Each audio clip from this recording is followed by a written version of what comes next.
Hello, Daniel. Hello there. Hi. Hope Beauty you're wanted me doing. to, What oh, was do it? you want, oh, Beauty wanted me to ask you if you are able to join her at the careers fair at Los Banos High tomorrow. Yes, I was made aware of that, but I'm not able to because I Oh, am completely dragged down with the number of projects I need to do. oh, okay. Yeah. Well, thank you for joining her at Pacheco High.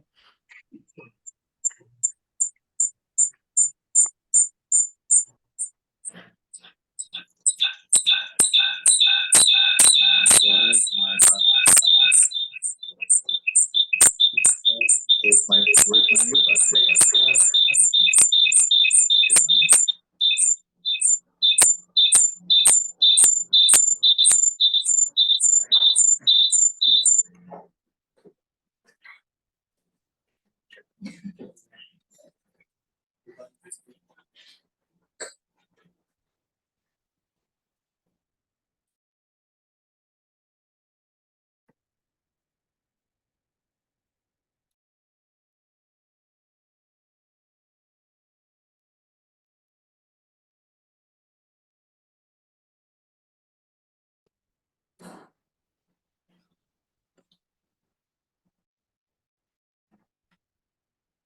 Kirsten, did you hear that anyone wasn't going to be here tonight, or did you, Brianna?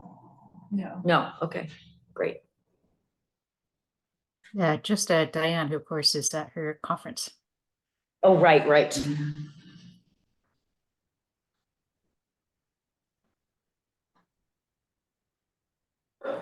Daniel, what are some of the fun projects you're involved in? Well, recently we've been working on, uh, I think one of the fun ones we're doing as a school, right, a bunch of undergrad students is we're trying to set up a little lab for all the brand new electrical engineering students to learn about making circuits and actually developing brand new electrical systems. So that's been really fun. We're hoping to get a few of the researchers who have been doing agrovoltaics to come and speak with the students on that. So actually putting solar panels over uh, the farming areas, which has been really interesting. Very cool. Yeah, most of the work has just been very complex stuff otherwise, which isn't fun to talk about, right? We don't want to sit down and sit and talk about a bunch of statistics and such. Do you have things you need to be doing for the fact that you're graduating this year? Like any senior papers or projects or anything like that? So nothing related to the fact that I'm graduating. Um, Chemistry here at UC Merced is one of the degrees that don't have like a uh, final report you have to give in order to graduate. But that's more than compensated for with the number of labs you have to do and the detail that goes into them. So, because we have 6-hour labs, which Oh, means every wow. Wednesday I sit in a lab for 6 hours straight doing work, and then I have to write a lab report on that. Yeah. So, Mhm.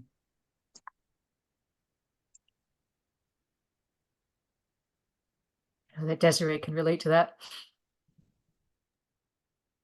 I think anyone who's had to write up a bunch of reports about the work they do can relate to it.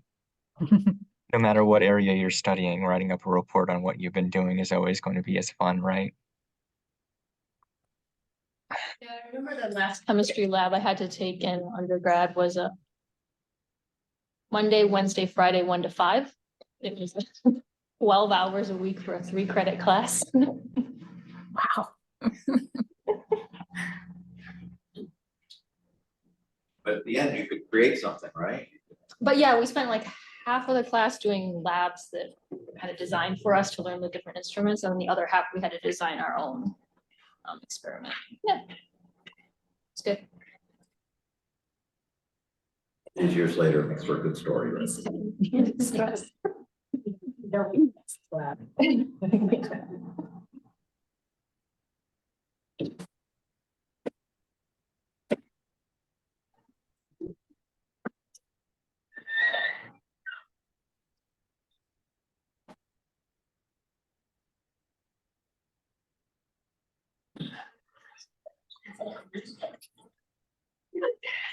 Got person here, even though she's sick. On the screen. Yeah, I'm getting over a bug, folks, so I didn't want to infect you, so I'm joining you remotely. And Mark very graciously offered to come host in person, and Brianna is filling in for Vanessa tonight. And thank you to Leslie and Nick for being our in-person presenters tonight.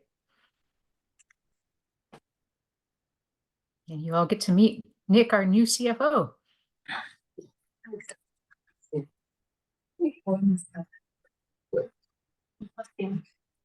yeah. Oh, got it. Yeah, so yeah. I think, how many do we need? 8? There's 7? Maybe we can hold on for a moment, and maybe someone else will wander in the door. But what is the number? Is it 7? Let me see. Vanessa left us some notes. Let's see what she Yeah, said. he said a form is 7 numbers. Okay. Oh, okay, great.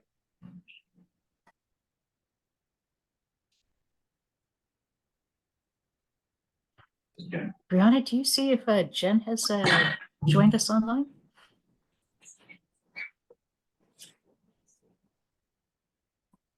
Yeah.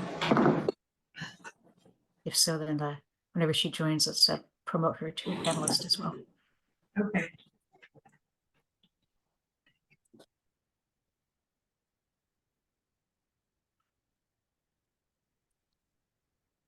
Very smart.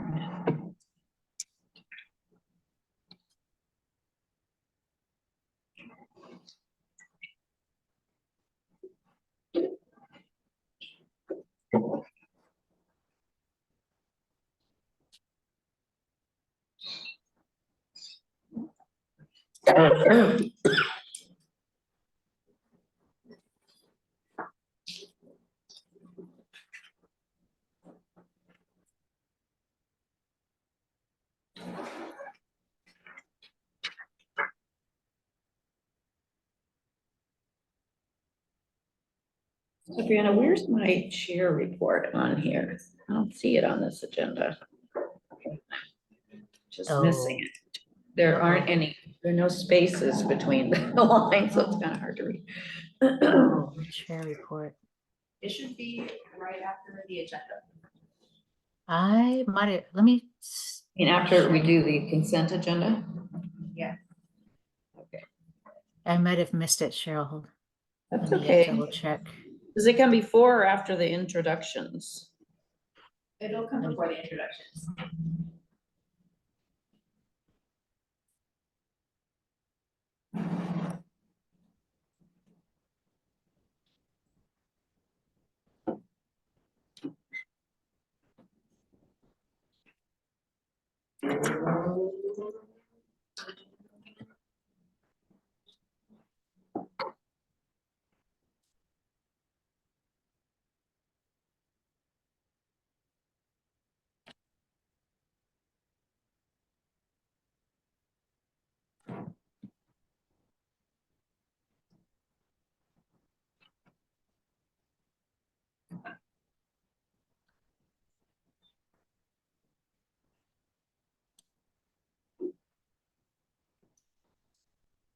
All right.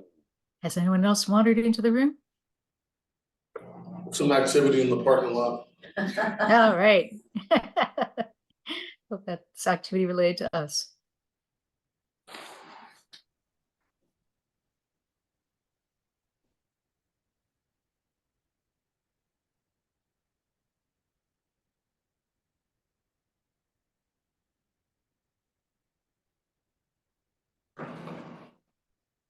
Hey, Stephen, while we're starting, I've got a question related for you. Do you know if San Mateo County high schools have any pre-apprenticeship programs built into the high school curriculum for the building trades? No, they do not. Do you know of any good kind of best practices elsewhere in the Bay Area where school districts do that? I know that there's been talks with Aragon High School about starting a career technical education program, like MC3 program. Mhm. for like apprenticeship readiness. So I know that's in the works, but nothing in San Mateo County as of yet. Aragon, where's that? It's in San Mateo, Also. on Alameda. Oh, okay, there is talks about that. Okay, good to know.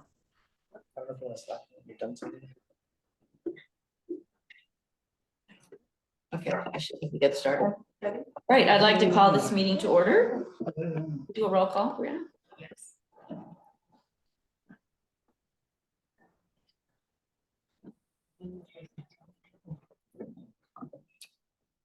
I will now do a roll call. Daniel Barrow, Present. Diane Bailey, Stephen Booker, Present. Michael Coffin, Kathleen Goforth. Melee, I'm so sorry. How do you pronounce your last name? Melee. Melee. Present. Like a spell.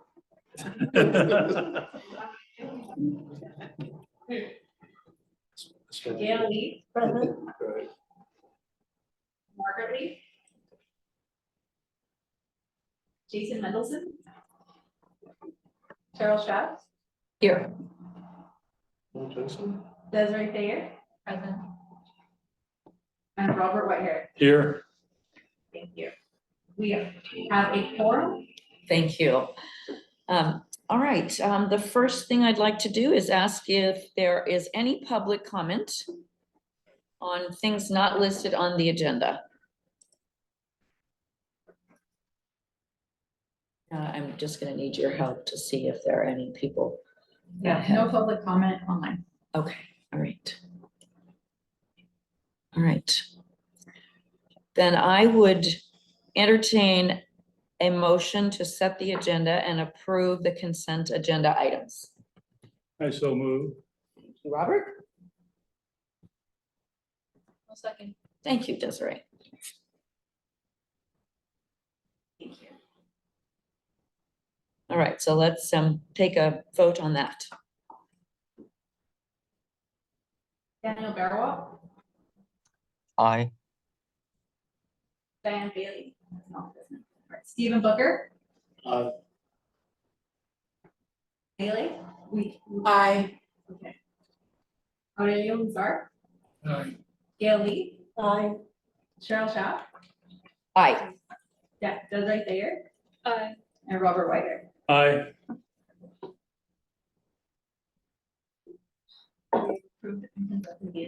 Thank you, perfect. So for the chair report tonight, I just want to recap. We had sort of a funny week or month meeting last month with lots of people sick.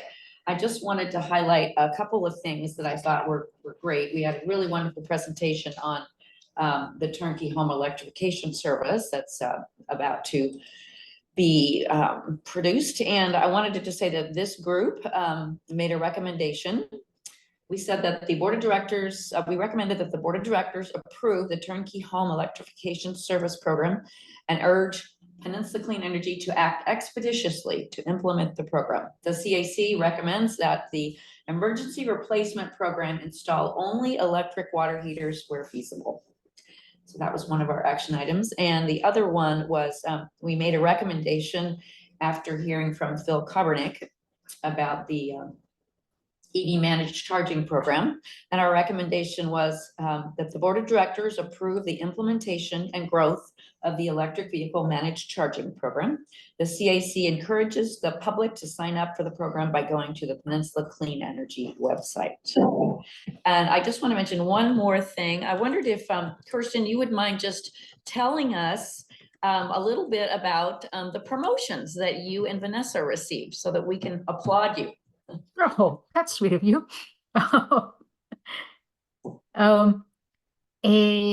Yes, so I apologize that I'm not there in person today. I'm getting over a bug and I didn't want to share that with you.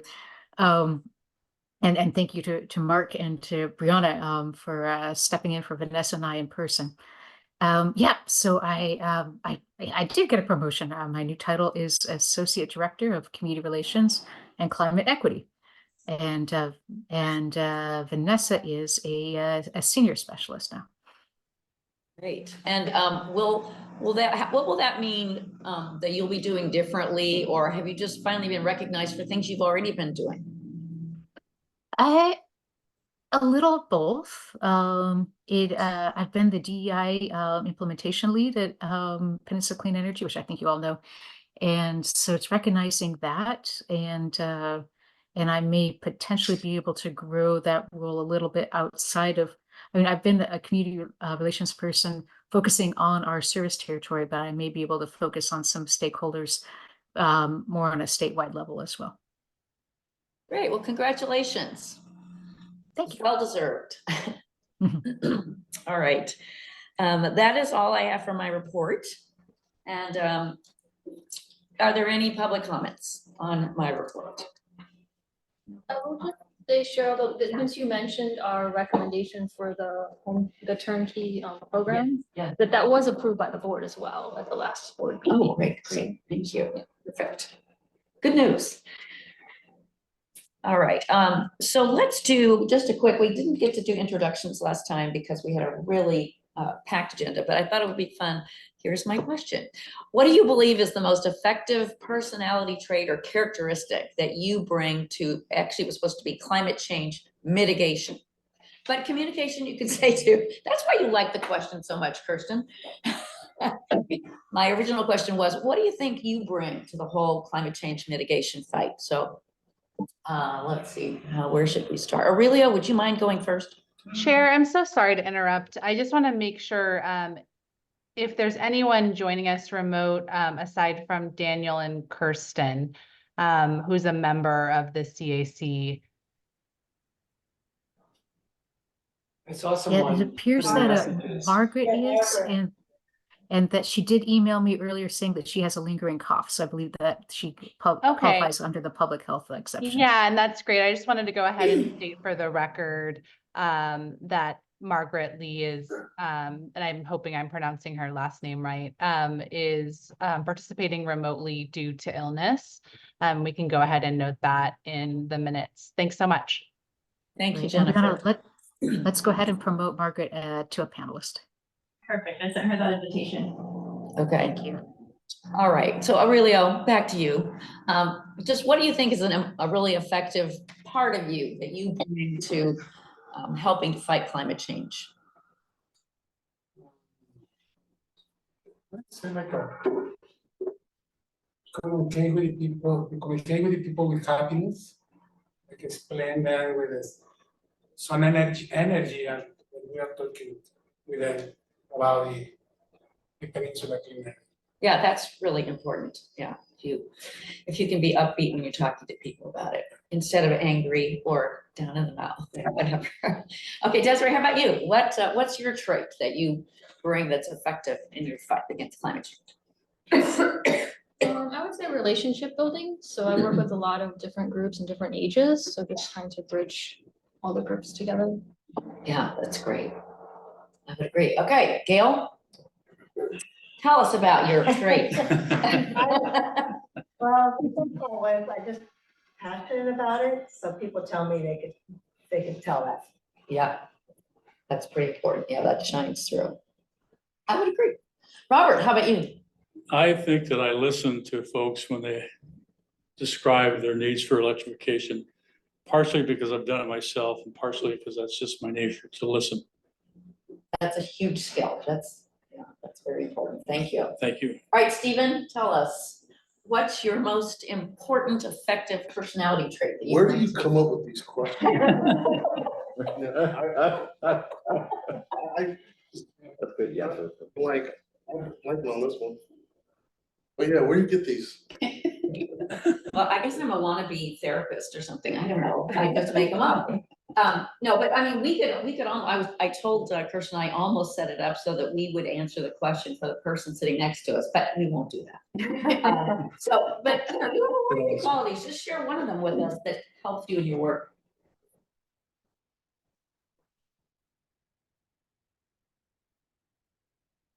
Like I said, I really don't know how to answer that question. I don't know. being understandable or something, relatable. Yeah, that's very good. That's vital. Absolutely. All right, Kathleen, tell us about yours. Second what he said, actually.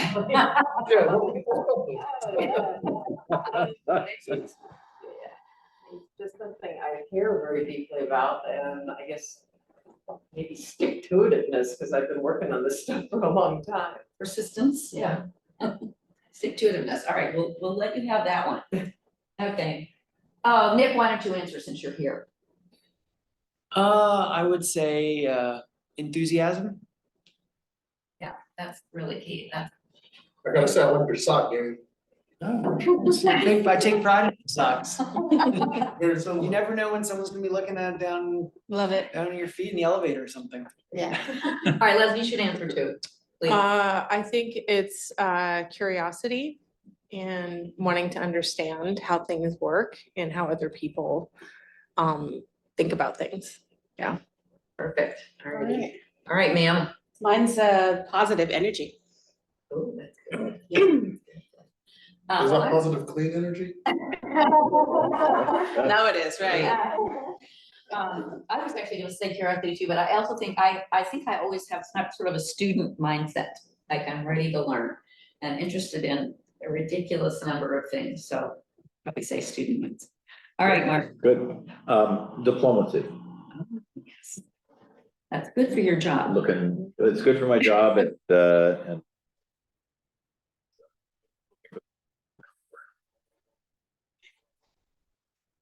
That, okay.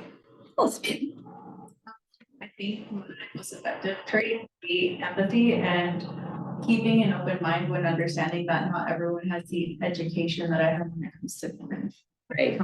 Yeah, exactly. All right, Daniel. Patience.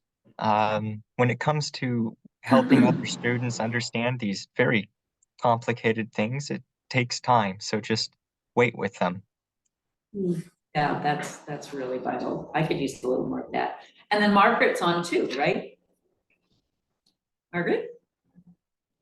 Sorry. That's okay. Did you get to hear the question? Yes, I did. I think I bring a public sense of unawareness. So I can relate what the public. So if that Okay. makes any sense. You can relate to what the public needs and wants. Yes. Okay, great. All right, Kirsten, we won't try to talk for you. Please tell us what you bring. I think ability to take complex concepts and explain them in simple words. Oh, that's perfect. All right, thanks, everybody. It was really nice to just hear from all of you. All right. Alrighty, for our next agenda item, we are going to hear from Nick about Peninsula Clean Energy's rate setting methodology. So as you're listening to Nick, this is a potential action item if we choose to take action. So take it away, Nick. Great. Thanks for having me, everyone. Nice to meet you. I don't think I've met anyone. I called into one CAC meeting, but this is my first one attending in person. I am, I guess I still have to say, the new CFO here. I joined in November, so coming up on about 4 months. So really excited to be here and excited to be presenting to all of you. This is a topic that we took to the executive committee last week, presented to them. They recommended approval, which this will be taken to the board of directors in 2 weeks, I believe. So this is the second time I'm giving this presentation, and I guess I'll give it one more time to the board in a couple weeks. I will try my best to, in Kirsten's sort of special trait, trying to explain, I wouldn't say this is complex topics, but I'll try my best to not use jargon and try and explain it the best way I can. But please jump in if you have any questions. Again, it's my first time presenting this meeting, so open to any feedback, open to interruptions. If there's clarifying questions, please jump in. I think I have the. So first, a bit of background, just to set the context for everyone. And I think most of the bullets on this page people are aware of. But as I think most people know, PCE has historically provided our customers with a net 5% discount to PG&E's generation rates. That's been in place since the beginning of time. It's easy to understand by all customers and stakeholders. You can see it clearly on our website, the 5%. It's been consistent since 2016, and it's reasonably meaningful savings. For the first time ever this past year, again, I think you're all well aware, we decided not to increase our rates in line with PG&E's significant rate increase. And we basically froze our rates at 2023 levels. This analysis we went through, we were able to do this because we utilized a recent policy or a target that we implemented, which basically told us how much of a financial cushion should we maintain for unintended events or surprise events like the COVID pandemic. And that gave us the comfort to keep rates constant and essentially provide our customers with over a 10% discount to PG&E. So a great message. I'm sure you all saw the press. I believe it was taken to this committee a couple months ago. So it was a great outcome. With that backdrop, we are considering adjusting our rate setting methodology to potentially move away from that set 5% discount that everyone's been so familiar with, to potentially more closely align our rates and the revenue we collect with our costs. As part of this education journey, we engaged NewGen, which is a consulting firm used by a lot of leading energy providers in the space, to analyze what's called cost of service rate making, which I'll go into in a little bit more detail later. And the recommendation in this presentation is based in part on on the work that NewGen did with us. It was also based in part on our really strong financial position that we find ourselves in today. So we're coming at a position of strength. And then finally, as we all know, customers' increasing focus on costs in this current economic environment. So just a quick page on the NewGen analysis and the work we did with NewGen. We hired them last year. It took about 6 months to develop a financial model that we could use to calculate basically the contribution margin or the profitability or loss of each customer class. It's not something that most companies regularly track. To do this, I don't want to get into the nitty gritty. It was a lot of pretty detailed analysis, but we had to basically take all of Peninsula Clean Energy's costs, all fixed costs, variable costs, energy costs, general and administrative costs, and we basically had to allocate those costs across all customers. That's a very subjective process. It involved a lot of judgment, a lot of debate. There's no right or wrong answer. So it took a fair amount of time and analysis to go through that exercise. I will highlight that the results of this exercise were very illustrative, very indicative. We didn't focus too much on the specifics of the numbers, but it did give us a couple broad-based takeaways, which informed our recommendation, which you'll hear shortly. Nick, would you mind just giving us an example of what some customer classes would be? Sure. The largest customer class is retail customers. I assume you all are customers of PCE.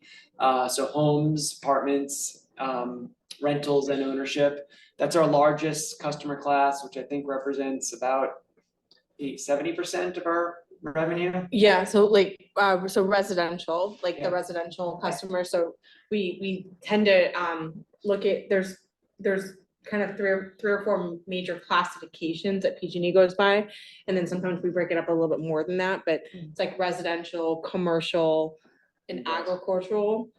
Sometimes, and then we'll kind of look at commercial as separately, a little bit like small commercial, large commercial, industrial. Internally, yeah, but they're classified technically like by residential, commercial, agricultural, like within that spectrum of PG&E. So think homes is residential, commercial would be this building here. Right. Yeah. Industrial would be factories and things like that. Yeah. Is there actually any agro in your service? Yeah, there Oh, I guess is. There's some greenhouse stuff. There's some agricultural over on the coast side. Oh, right. Yeah. That's right. I keep forgetting. Not a lot though. All right, thank you. Thanks for the question, appreciate it.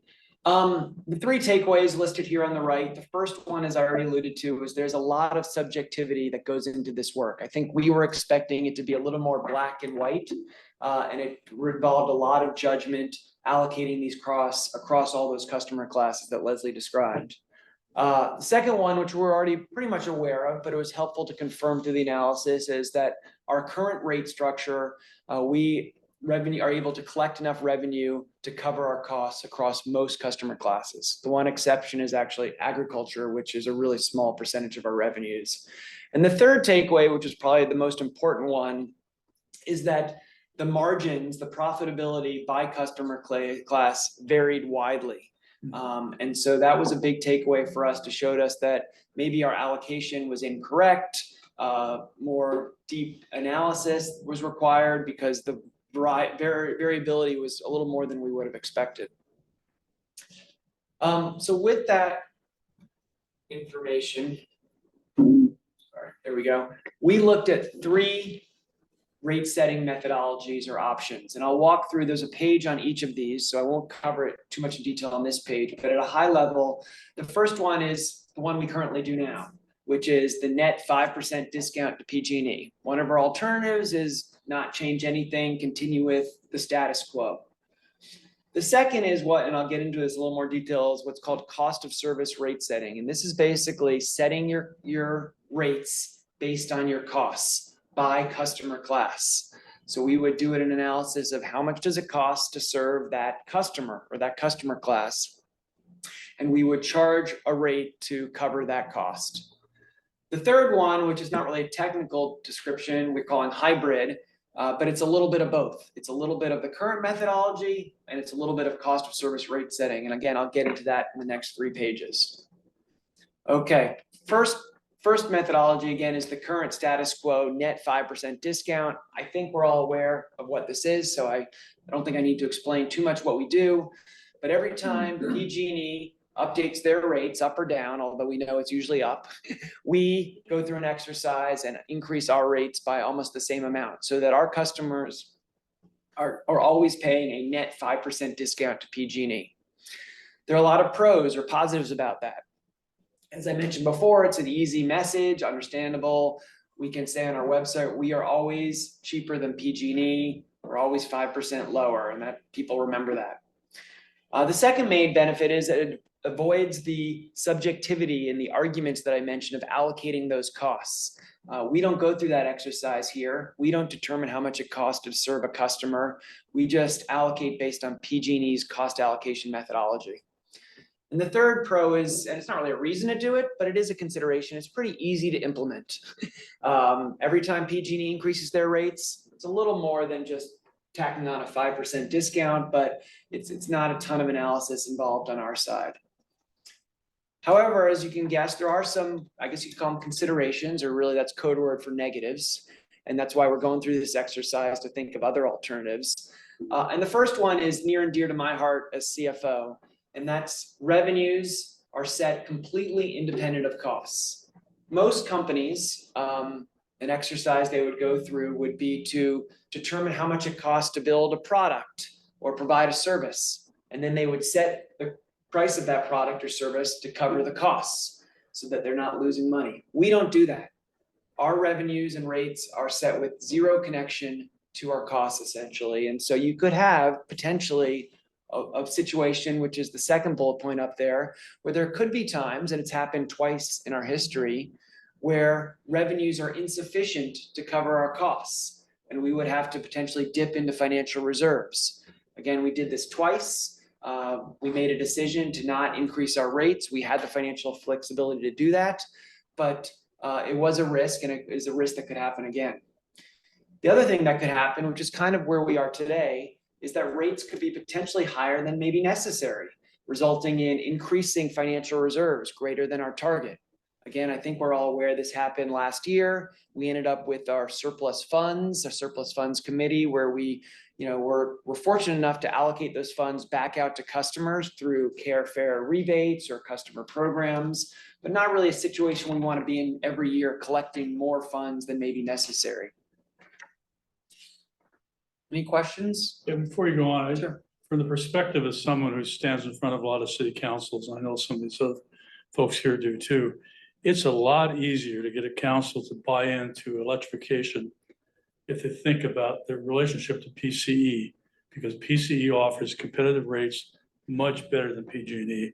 It's real easy for a council to say, we're offering relatively inexpensive electricity.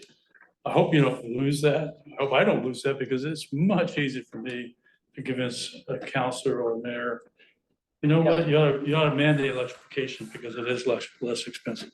So that's a benefit of PCE. It's something you guys have worked hard on.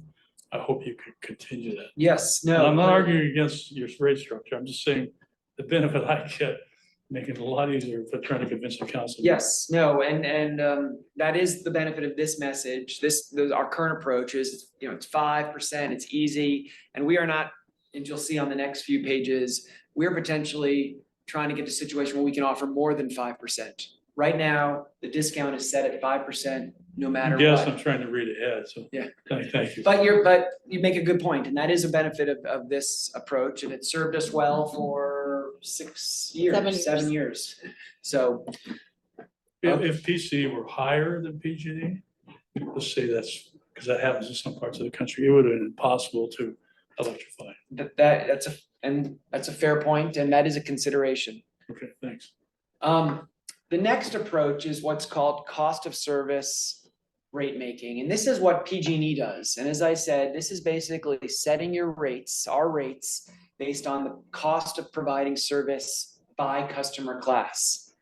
To implement this, it would take a lot more work, but again, PG&E does this. They have huge teams of rate analysts going through this exercise, and some of our CCA peers do this as well.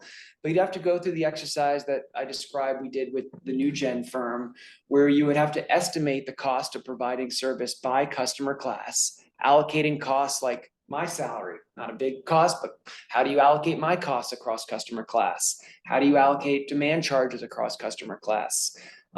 There's methodologies you could do, but it's a lot of assumptions and subjectivity.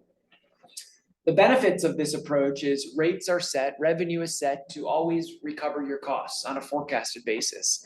So you almost eliminate or significantly reduce the risk of not having enough revenues to cover your costs and putting this agency at financial risk. That's the main benefit of doing this. That would result in greater financial stability. It would be viewed positively by the credit rating agencies, viewed positively by our counterparties who look at our financial position. The other main benefit here is there could be years, like probably right now, where our rates would be significantly less than PG&E, greater than the 5% discount. If our rates today were set based on our costs, we would most likely be able to provide a greater than 5% discount to most of our customers. The final benefit is it's probably the most theoretically equitable. If it costs more to service a customer than another customer, then their rate should potentially be higher. But there's a big caveat there that it assumes appropriate cost allocation. We're making a lot of judgments there. The consideration, I sort of jumped there. The first one, the negative, is there is that subjectivity, and there could be contention on how costs are allocated. PG&E, as I mentioned, they go through a phase 2 of their general rate case, takes months, and is a huge debate on how costs should be allocated. As you can imagine, every customer class is going to argue that there should be less costs allocated to them. And so it's a zero-sum game, and you got to allocate those costs. The other main negative, to address, Robert, your point, is there could potentially be years when PCE's rates are higher than PG&E's, if our costs are higher than PG&E's costs. And so that's a main consideration of this approach. It's something to consider. Okay, I have to ask, do you really ever expect that? It's happened twice. If we were following this approach, it would have happened by a small amount twice in our history. During COVID, I wasn't here. We made a decision not to increase our rates, but if we were following this approach, it would have been a slight high premium to PG&E. Yeah. So that's, yeah, no, and yeah, that is a consideration. So COVID was hopefully once in a lifetime pandemic, so. It wasn't actually directly to COVID, what was going on at the time. It was related to the PCIA. Okay. And But because COVID, we decided not to hit No, customers. it no? wasn't really because of COVID. It was just it was because we had the money to do it. Okay. Yeah. Sorry. Well, Yeah. when was the other problem? So there were two years, and they were both really PCIA related. PCIA related, but also cost of energy related, but more PCIA related, like in 2018, it was 2018 or 2019, maybe, PCIA was around 4 cents. Right now the PCIA is like less than a penny across most of our vintages, but it was like 4 cents. And so it was a significant chunk of the rate, you know, if you talk about like an average rate for PG&E is like 10 cents, 40% of that we were taking off the top to start, to make sure that we were, as a customers, we're not paying more than PG&E, and then we're doing a 5% discount off of that.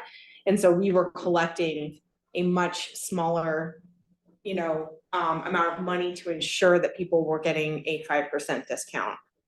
Because of because of the high PCIA.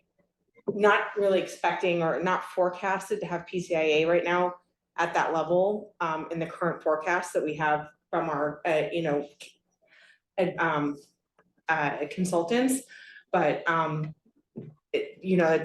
those are highly dependent on market conditions, and so things could change. Well, follow on, to what extent is PCIA predictable? It's not. I mean, it's relative. So what PCIA is it is a function of PG&E being able to recover costs for generation assets that they and generation contracts that they had previously purchased, assuming to serve customers that they were going to be in their portfolio for 25, 30 years or indefinitely, and they no longer in their portfolio. And so they no longer need those generation, contracts to serve, and so they need to resell them in the marketplace. If they cannot, if they purchase them at a high price, like there was some very expensive solar contracts and things that were signed, 10-ish years ago, that were for a period of time, very cheap in the marketplace. So they were bought, let's say they're trying to sell energy that they paid, 15 cents a kilowatt hour for, but they were only getting like 6 cents on the market. There's that 9-cent delta that was being made up and spread across, all of the CCA customers in different vintages, depending on how the contracts are allocated. I don't want to be the dead horse, but doesn't somebody have that scheduled somewhere and know where that's coming? It happens, so it depends, it's highly dependent on the energy market price every year and what's going on demand in the marketplace, and it's not fixed because it has to do with what supply is on the market at the time and what you're trying to resell. Yeah, so it's the difference between the contract they've entered into and the market price. Yeah. The contracts don't change, the market price is volatile, but as you can imagine, there are a lot of firms out there who forecast that. It's forecast what energy prices are going to be. We use NewGen is the firm for a variety of activities. One of the activities we use them for is to forecast what we think the PCIA. So we have an estimate.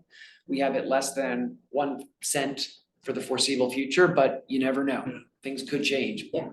So just want to make sure I understand. The PCIA is based on these contracts that they established before people were pulled out to go into CCAs, right? Mhm. So does that mean that when those contracts end, like, Yeah. 20 years or so, PCIA is gonna go away? Yes, there are endpoints for vintages and for contracts to sort of close out of different vintages. And so things will slowly get moved out of those timeframes, but Some of we're them were very far away 20-year from that. contracts. So Yeah. PCE's been around for 6, 7 years, so we're, we've got maybe another 13, 14 years that we gotta deal with this. Yeah, I mean, some of these PPAs are 25, 30-year PPAs that were signed, But they're right? eventually going to go away. Eventually they'll go away, That's what yeah. we've always been told.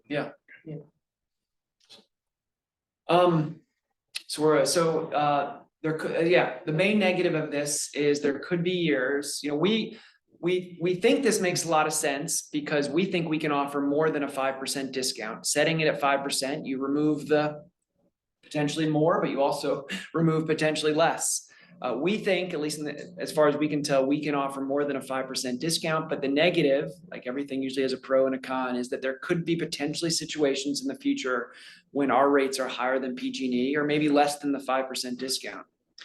The other consideration here is right now, every customer gets a 5% discount. It's an easy message, whether you're a residential customer, a commercial or industrial.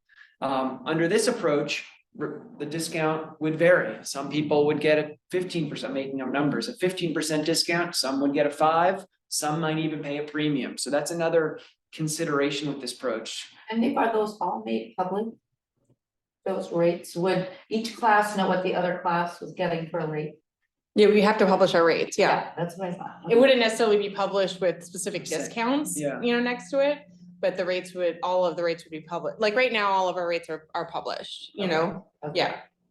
Yeah, you could calculate it probably. Right now, we advertise the 5%. If you go to our website, that's front and center. We'd probably, under this approach, have to think of a different way because there wouldn't be one number. Maybe we could say we're offering a range of 3 to 20% or something. We'd have to think about it, but it's not as clean a message as you'd like. The third approach, which we think is, just to cut to the punchline, what we're actually recommending is a little bit of a hybrid of the two. We think it takes the positives of both and maybe removes the negatives of both. And it's a little more complicated, or maybe the cost of service already was complicated, but let me describe what it is. What we're doing here is we would still forecast the cost of providing service as an agency as a whole. So we would, through our forecasting process, estimate how much it costs to service all of our customers. And I'll just use a number because sometimes people like real numbers and it's close to what the situation is. But say next year, we think it's going to cost us $400 million to provide our service to everyone. You know, most of that's the cost of electricity, includes my salary, Leslie's salary, things like that, but it's mostly cost of electricity. We would then calculate that we need to collect enough revenues to cover that cost, like most businesses. And so say we said we wanted to collect $401 million. So, you know, $1 more, what do you pick, you know, a dollar more than what the costs are, just to use a clear, easy example. What we would then do is calculate sort of almost like a reverse engineer, or if those of you familiar with Excel, sort of a solver approach. We would calculate what is the discount, the maximum discount we could provide all of our customers to collect that $401 million or 400 million plus one. And whatever that is, we would offer that discount to all of our customers. So as an example, say we went through that exercise and the discount was, you know, 8.25%. And again, I'm making up that number. We would then, that would be the one discount. We could put it on our website that we would provide all of our customers. There are a bunch of benefits to this. The first 3 benefits on this page are the same as the last one I described, where you know, ideally you set revenues to always recover your costs. It's financial stability. We're potentially going to be able to offer a discount greater than the 5%. But the next 2 benefits on that page are unique to this approach. The first one is you avoid that argument, that subjectivity, the contention that I mentioned, where you're allocating costs across customers. You're going to have one customer group who's upset. They think they're getting, you know, the raw deal. Other people are really happy. So you avoid that. There's no more argument on that. You're basically deferring to PG&E's allocation approach. They've got teams of rate analysts, you know, floors of people who are going through this exercise. The final benefit, as I've sort of alluded to, it's an easy message. It's one number. And this, my example, I just said it's 8.25%. Something we can put on our website. Customers aren't getting a different discount. In that example, it's bigger than the 5%, you know, which is what we think we could provide. But it's also consistent, or at least not over time, but for all customers. The main consideration you still have with this approach, which I know, Robert, you mentioned, is again, there could be years, we hope not, but there could be years when rates are higher than PG&E. You don't get really the benefit of potentially more than 5% with a little bit of the risk of it potentially being less than 5%. We did some benchmarking. You know, our board always likes to see what do others do, and maybe you do as well. And unfortunately, there's not one silver bullet that all of our peers do. And these are, for those of you who are familiar with the industry, these are some of the other largest CCAs, some in our service territory or PG&E service territory, some down south. The first one, the PG&E minus 5%. You know, AVA, which is the East Bay CCA in Orange County down south, they follow this approach. They followed, I think it's 4% for one and maybe 3% for the other, where they've always offered that discount regardless. Similar, and we would put our logo on this left here. We've always offered 5%. Full cost of service. A couple of our peers do this as well. CPA is the largest of the CCAs. That's the Los Angeles CCA. They follow approach, as well as the 3CE on the Central Coast follows that approach. And then the hybrid, which is the one we're sort of recommending, is followed by, 3 examples here. These happen to be CCAs sort of near us geographically, but they go through the exercise I mentioned where they determine the revenues, they set the discount, whatever that is, and apply it to all of their customers. There have been years, I talked to the CFO of all of these CCAs, but MCE in particular, pretty well. And, there have been times when they've been a premium to PG&E. They think, those are few and far between. They try and manage around that, but it is something that, they're aware of, and they think the benefits outweigh the risks or the costs there. So, there we go. So recommendation, I've sort of already alluded to. We're recommending that we adopt this sort of hybrid approach, which takes a little bit of elements of the PG&E minus. It is a PG&E minus. It's just not a PG&E minus 5%. It's a PG&E minus question mark. And it takes the approach of the cost of service rate making, where we are hopefully putting our agency in better financial health. We are not putting ourselves at a risk where potentially revenues are less than costs. And we think a combination of those ensures financial stability, hopefully maximizes the discount. Like I said, today we could offer a greater than 5% discount, as we actually are right now. And it also avoids that contention I mentioned of allocating the costs. So that's the presentation. The next steps are sort of going through our budgeting process, getting this approved by the board, and potentially, if we get it all approved, updating our rates to whatever that discount is, the maximum discount on August 1st. Kathleen, you Yeah. So one of ECA's reasons for being is to plow its revenues back into the community and provide all these benefits of, new electric vehicle charging stations and rebates and all this sort of thing. How does that get factored in when you're considering what does it cost to provide the electricity? Are those programs also being factored in there, and is there some cushion for developing new?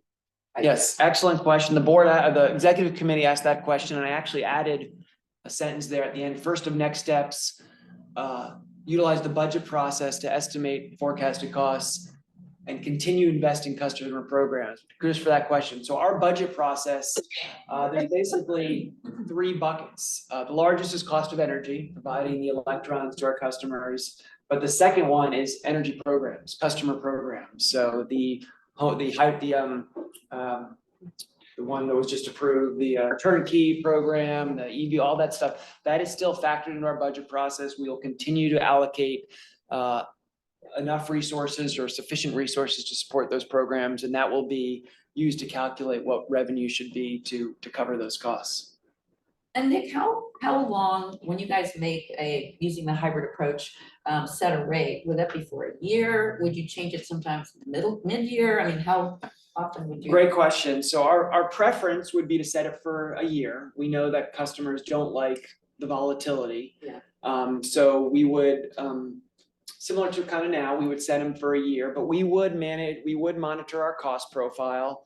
We would monitor PG&E's rate actions, and potentially sort of there at the last bullet point, potentially we call it make adjust rates, quote, quote, mid-cycle, which would be mid-year only if needed. So it's an escape valve, so to speak. So if for some reason costs balloon, just to use a bad example, because markets, something happens in the market, there's war somewhere, who knows, and all of a sudden costs go way up, we would have the flexibility, as we do today, to adjust rates mid-cycle. But on the flip side, if we're seeing, the opposite, costs go way down, we could adjust our discount to increase it to PG&E. So, long answer to your question, short answer to your question is ideally a year, but flexibility to adjust it in between if needed. Is it possible our cycle could be different than PG&E's? Because usually they raise their rates beginning of the year, so mid-cycle for them is kind of summer. I know that hits people hard in the winter because that's when your bills are already higher. And so if ours could be set where like our cycle is in the summer and the mid-cycle optimal one is in the winter, I think that would be a little easier on customers if rates go up. We didn't, it's actually set up that way. I wish I could take credit that was for that reason. But we are setting this up on our fiscal year, which is a June 30th year end. And so the proposal would be to basically move the rate increase or decrease cycle from what's currently February, 6 months later to August, to align with our fiscal year. That's a good benefit. I'll take credit for it going forward on why we're doing it, but it was more to align with our fiscal year.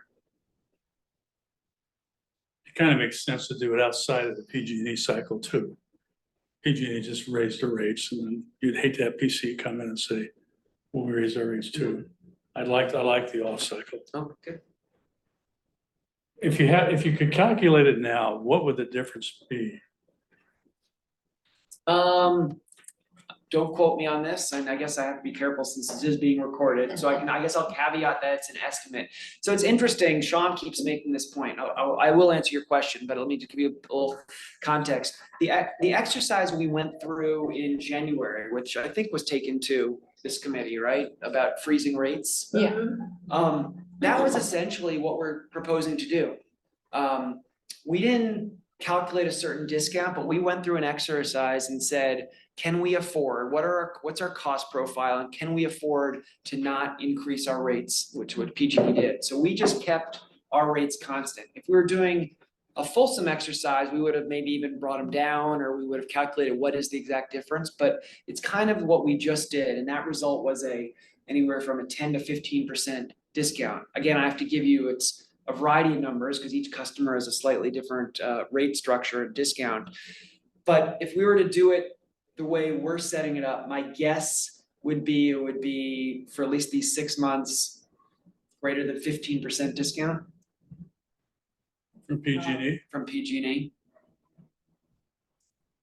I mean, PG&E right now for these 6 months, Yeah. PG&E just increased their rates a lot. And it's a little bit of a timing because I don't know how familiar you are with rate. They're catching up on rates they should have collected, and they're gonna bring them down on July, so it may change. But right now, we probably could offer more than a discount we're offering today, which is over 10%. Yeah. So I'd say.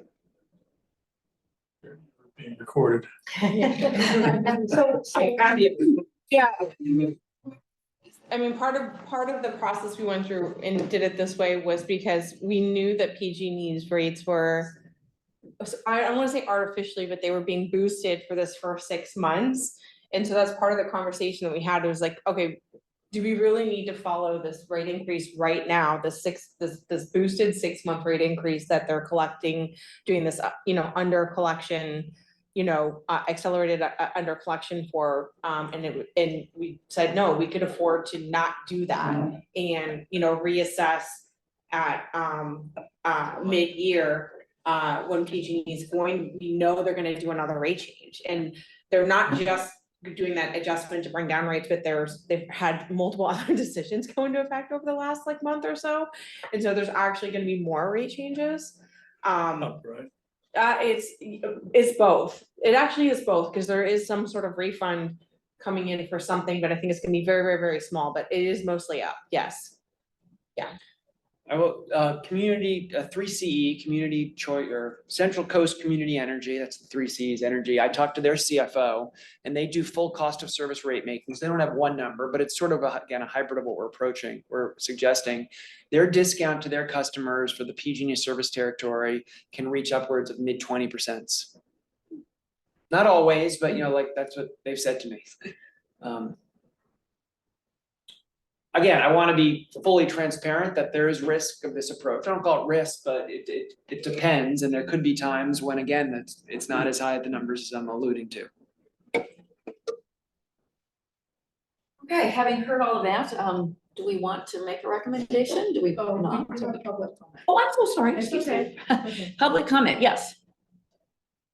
We are going to hear from Tom Cabot. Cabot. Yeah. Yeah, okay. Okay. Hello. My internet's a bit flaky, so hopefully I won't lose you. I'm Tom Cabot, former utility employee. Thanks for the presentation.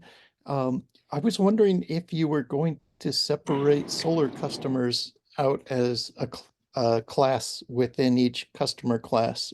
Because when I think of your cost of service for me as a solar customer who has solar and no storage, I would think it would look high. I would deserve a rate increase. Because most of the time I'm drawing from your portfolio is at times like right now when we're in the highest price period of the day. Is that what you're going to do?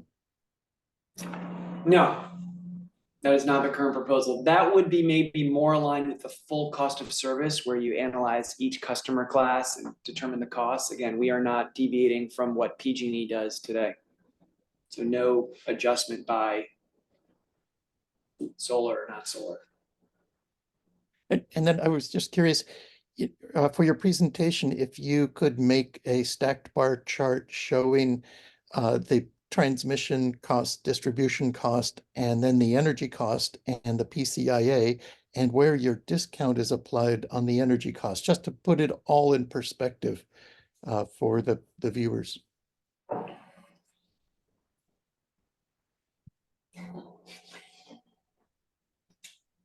Are you suggesting, so the transmission and distribution costs are different by each rate class, are in every customer group? Are you asking for that to be broken out for every rate group? Not necessarily, but just trying to make sure visually everyone gets familiar with the 5% current discount and what it is when it is only 5%, because I think it's at that point roughly 7/10 of 1 cent on a 40-cent see what you're total saying. rate from PG&E, and calling 7/10 a 5% Yeah. rate discount gets confusing to people who think in whole rates instead of That's, partial rates. Making the point that to bill, customers pay the whole bill, the PG, I'm sure you guys have talked about this before. The PG&E bill that we all get includes distribution and transmission, which we have nothing to do with. That's, I think, 2/3 of the bill. The generation is only 1/3. So we are talking about, which I think your question, the 5% discount, hopefully bigger than 5% on just that 1/3 of the bill. So it's not as big as we'd like, but we just can't control the wires and. Right, and then the stack bar chart would help clarify something, because when my English is not that good, when somebody says net of PCIA, I don't know which side of net we were on when they took it out. Yeah. So, okay, fair point. Thank you. Thanks, Tom. Did you get your question answered? yes, thank you. So are there any other public comments? That's it. Okay.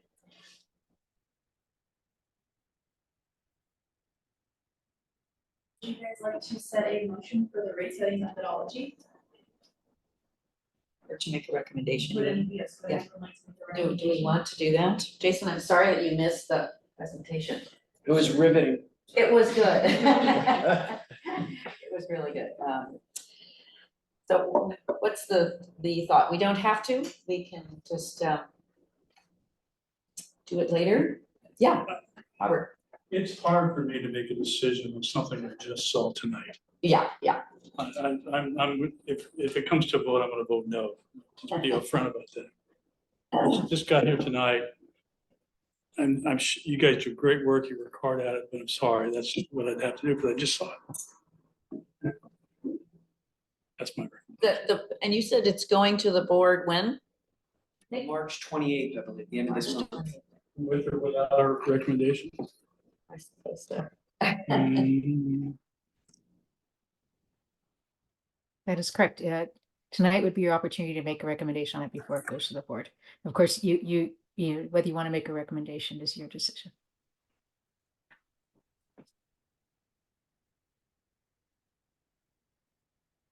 How does anyone else feel? Do you feel like Robert does, that it's just a lot to take in and too many question marks for us to recommend at this point?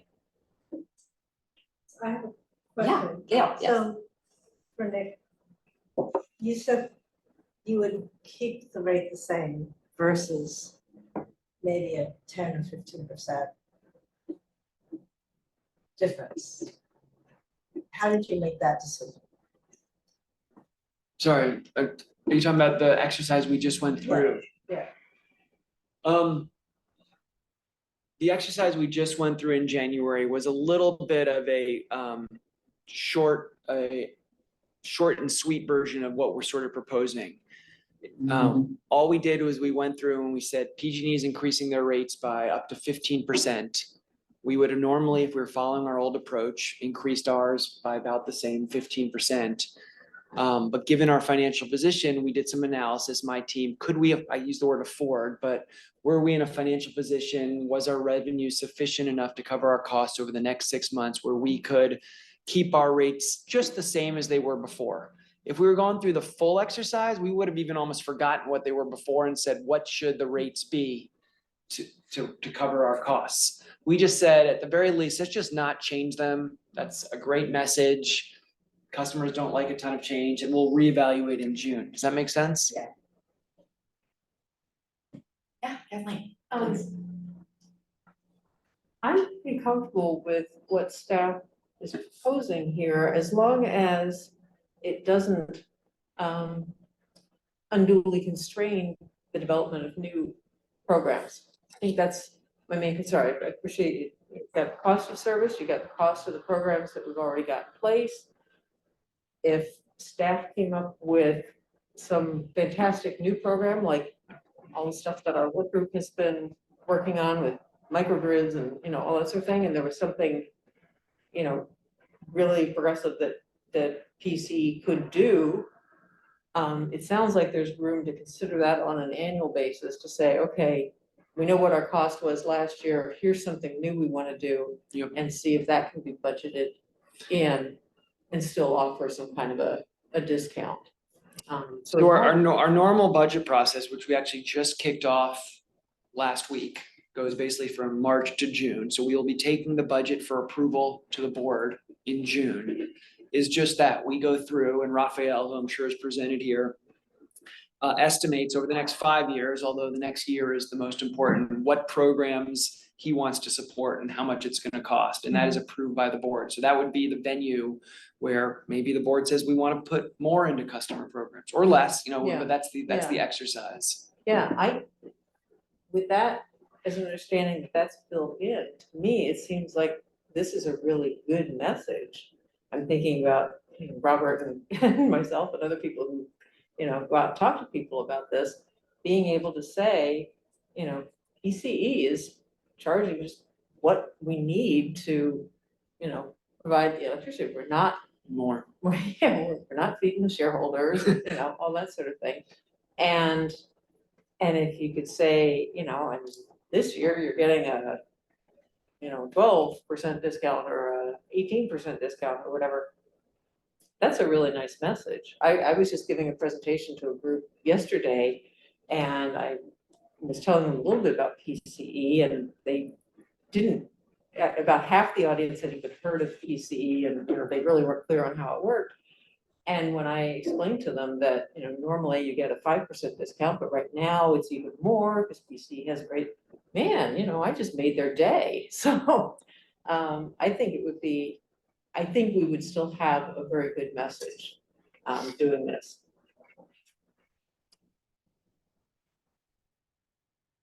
Okay. We did have a public comment come in Oh. the chat from Tom Cabot, Oh. where he said, it seems like your reserves are increasing with your current policy since January. Do you want to recommend the board consider looking further for another month or two at the best use of funds? Would that still be in time to meet the June review timeline? Could you read that again? Yeah, I don't think I heard that whole. A little bit louder, please. It seems like your reserves are increasing with your current policy since January. Do you want to recommend the board consider looking further for another month or two at the best use of funds? Would that still be in time to meet the June review timeline?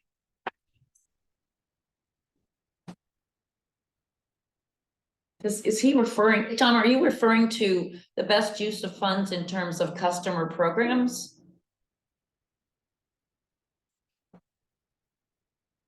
Maybe he is still there.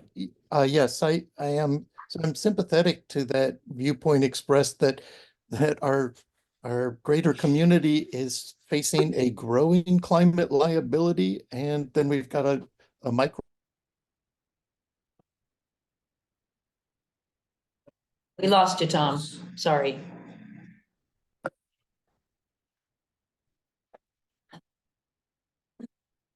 I'm wondering, why does the board want to rush and make a March decision? We think you cut off in the middle of your response. Yep, sorry about that. Can you hear me now? Yes. Oh, yeah, so I just am wondering, if the board has more time to make the decision, why don't they take it and explore expanding their programs?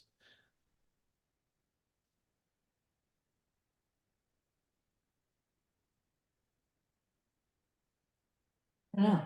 I mean, there was an exercise that started last year with the surplus funds committee. Right. Where they allocated $68 million to various programs and rebates. We are now in the process of spending that money over the next 1 to 3 years. And so that's gonna go on. That'll help, or not help, that will drive down some of our excess reserves. We basically had excess cash, and over the next 2 years, we're gonna be spending that down. So I don't know if he's asking, could we do more than that? I think the $68 million was determined last year. And that's what we're gonna be, investing in over the next few years.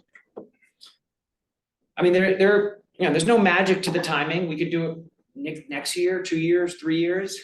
It seems like in today's day and age, customers are really focused on costs.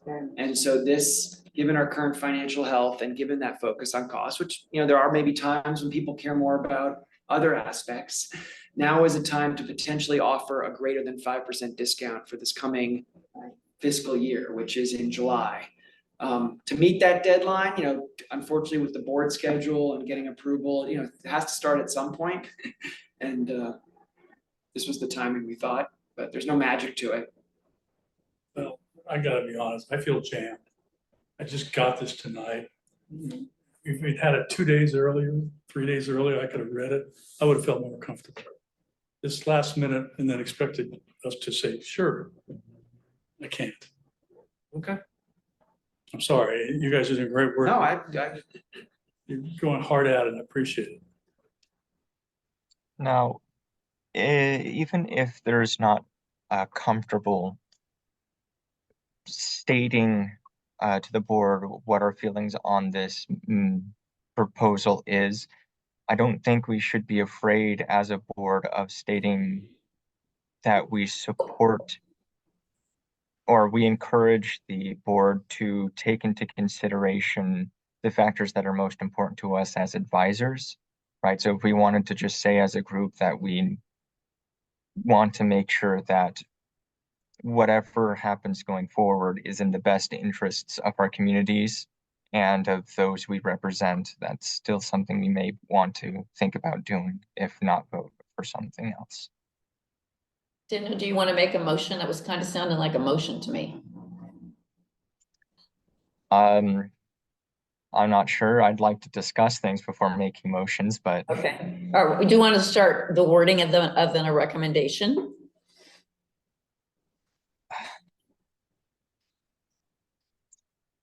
I mean, well, don't feel forced. Kathleen, do you want to make a recommendation? Or to even start to formulate one? Can I make another comment while waiting? Yeah. And I'm sorry, if you already said this, I'll shut up, and I apologize. I apologize for the address. I just came from tech directing a middle school musical with cats. So I literally just came from memory and I'm still crying. So let me. And I maybe already said this, but I've had, including from my mother in the last month, several people call me and say, what the hell's wrong with that group you work for? And what do you mean? They go, my bill is through the roof. I'm using less energy than ever, and I'm paying twice as much. I don't understand it. What do you mean it's just a generation piece? I don't get that. I don't understand it. And I'm just hoping that if we're doing this, and one of the goals is to help our customers, if our customers hate us anyway, because they blame us for this being part of PG&E, are we doing enough to address the fact that we're going to save them money a little bit? But again, it's only a third. I mean, I don't know what the number is. It's a component. It's a smaller than majority component. Are we doing enough as part of this to let people know that we're doing this and that it's to help? Or is it gonna just fall on deaf ears because they're so angry about paying more than ever for energy? So I don't know, and again, if you're already talking about this, I apologize, I just know that I've been getting calls from people mad at me about blaming me for PG&E, and I'm like, well, we're the good guys, we're not, whatever, I don't, this public meeting, I don't wanna say they're bad guys, but I'm saying we're not part of the rate increase. So are we doing enough with this to sell that message as part of it? Right. Sorry, I kind of wanted to expand off that just because, right, in prior meetings, we have discussed Los Banos and the number of people who look to unenroll in PCE. And obviously, I don't have any statistics or information on the exact reason why citizens may choose that. But my speculation, having lived in Los Banos for a long time, is typically people will be far more critical or skeptical of a government organization that's coming in a context they're not fully aware of. And so when there was the massive rate hikes from PCE, or not PCE, PG&E, when it came to transmission, a lot of people take note of that, especially since it was right as PCE was settling into Los Banos. And so at the very least, whatever decision is made going forward, it's very important that we continue to consider how PCE is communicating with people out in the service territory, because stating a 5% decrease is not tangible information to most consumers, right? Especially in the context that, right, are you going to trust the entity that is selling you your energy to be making a truthful statement, right, from the perspective of a consumer? And it's not like they can compare it to what their bill would look like if they were on PG&E. That's not something they can do very easily. People don't have the time to sit down and take these rates and try to estimate calculations. That's just not what a consumer is going to be looking to do with their free time. If I can add, I'll just add a little bit of context. The marketing group committee has been doing a lot more messaging, and they are working with some other outside agencies that have been crafting some specific messaging around this campaign of us freezing the rates or not increasing rates in this year in January. Which has gotten, a fair amount of pretty positive feedback, but they are working on some more targeted messaging, like micro targeting of display ads, social media messaging, to really try to really find people, where they're at. And as an anecdote, yes, the opt-outs have been much higher in Los Banos than the rest of San Mateo County, but they actually have gone down and stabilized over the last like 4 or 5 months.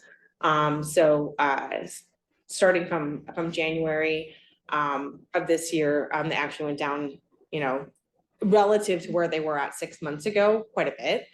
And they're at a pretty stable spot right now. I'd still like them to go down a little bit more, but they're not, we're not seeing mass people calling up in sort of exodus, opting out of PCE. Yeah.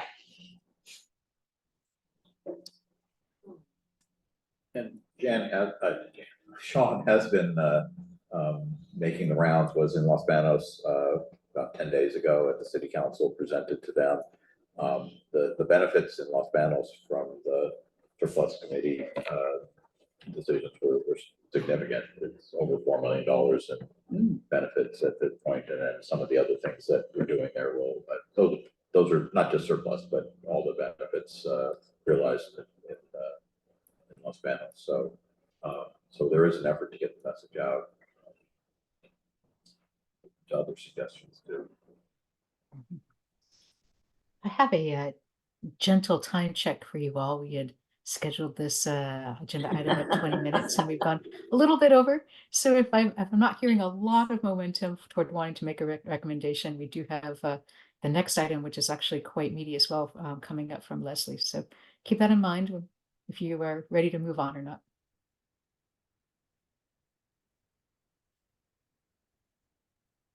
I'm not, oh, Jason, yes. And if we don't do something, we all can always obviously provide public comment to the board at a later date individually if we want. So remember, Yeah. you don't have to. You know, the messaging, we're definitely working on. We've hired firms to help us that separate ourselves from PG&E, naming, messaging, what do customers want to hear? A lot of this recommendation comes from the desire to offer more of a discount to customers because while 5% is better than 0, we do realize that when you apply that to a third of the bill, it's, what is it, $17 a month or something like that on average, maybe even less. It's like $3. Or $3, I think some small number, sorry. Yeah, right now, it's at about like $8 a month, but normally it's. So not a around- lot, yeah. so our thought is, we think we do a great job procuring energy, providing a service, we've been building our financial reserves. So much that we've been able to allocate it back out, but we think that we can be in a position to offer greater than 5. Is it gonna be half of the bill? No, but potentially more than $3. And so that was the purpose of this exercise, which a lot of our peers have gone through as well.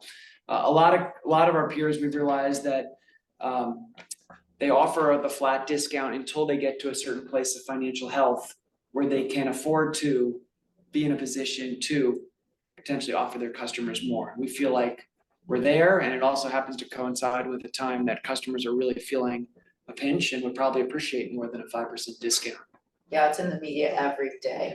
I hear it. So that was the genesis of the recommendation. And, I overplayed the risk, but I just wanted to be transparent because that is anything, there's usually pros and cons for most decisions I've found. All right, well, yeah, Jason. Anecdotally, since day one, I know many of us have done this. When I've messaged on this for me, I go, it's cheaper and it's cleaner. So it's a win-win. And I don't get into the numbers or the amounts because it doesn't translate well. And so it's always been, it's cheaper, it's cleaner, and you're gonna get benefits to the community because of the programs we do. And again, my bend is the environmental one, so it's always about that. It's cheaper, if it's 1 cent cheaper, it's still better if it's cleaner. So go with that. And then, again, that's why my bias is always on that perspective. You missed me say that when I stand in front of city councils, the advantage, they get it, because most of them have been on this board once or twice. They get this list, they get the good part of it. So that makes it easier to sell the REACH codes. That makes it easier to sell the decarbonization objectives and so on. That's a tremendous benefit. Absolutely. All right. Being that we are part of a divided group, I think we move on to our next agenda item. I guess I need to ask for public comment again. Is there any public comment? All right. No, thank you. All right, let's move forward. Okay. Yes, Yes, hi, yes, I'm up.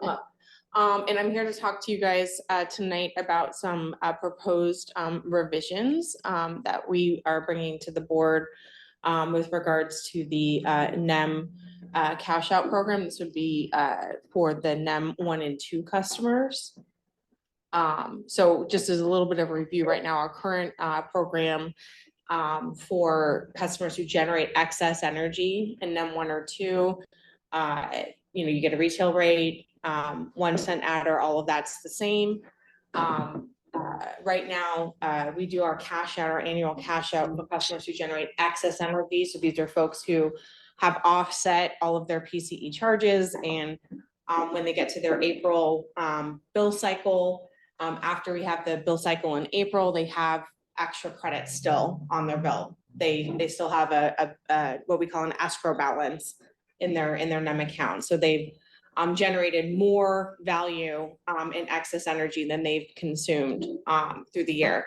Right now, if you have more than $100 in your escrow account, in your NEM account, we issue a check. If you have less than $100, we just roll that forward to the next year to apply for, that you apply against other charges, or if you then build that balance up to over $100 the next year, then you get a check the next year, right? So that's our current program.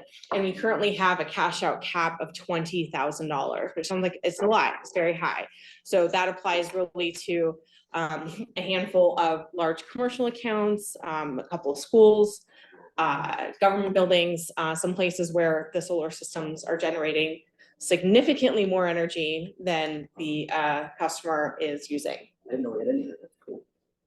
Oh, we have lots of schools that have solar systems. No, they had that much excess. Yeah, yes, handful. So this is just a sort of a history of our cash outs through the years.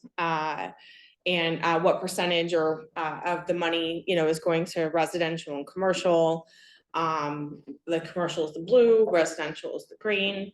And you can see over time, you'll see it's sort of an interesting thing happened in 2021 and 2022, where it went up in 2020. Is that 2021? Yeah, went up in 2021 there.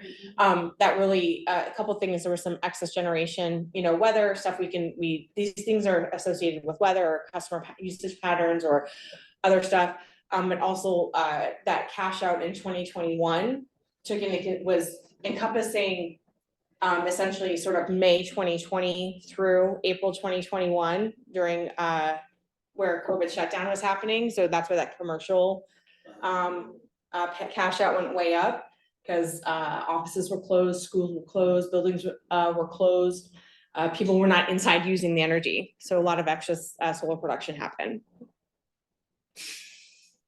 And so a couple of things that there's a couple of reasons why we're looking to make some changes in this process. One, we're looking to address some of these issues where a small percentage of our checks that we're sending to customers are not being cashed.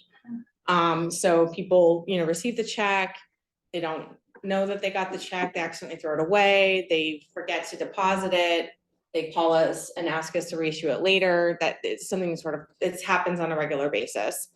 It costs us money to reissue expired checks. And there's also, you know, a handful of these customers I talked about that are getting this very, very large $20,000 or up to $20,000 payment a year. So what we're looking to do is make some adjustments on the process for payout, and also on the total amount that we're paying out to customers annually. One of the things we'd like to do is transition for checks from smaller amounts into cash or credit on the bill. So move to sending everyone a check to putting credits on the bill instead, which has the benefit of ensuring that everybody gets that credit right away, comply to your other charges on the bill. Also, it lowers the processing that we have to do for checks and lowers the instance of us having to reissue checks for smaller amounts.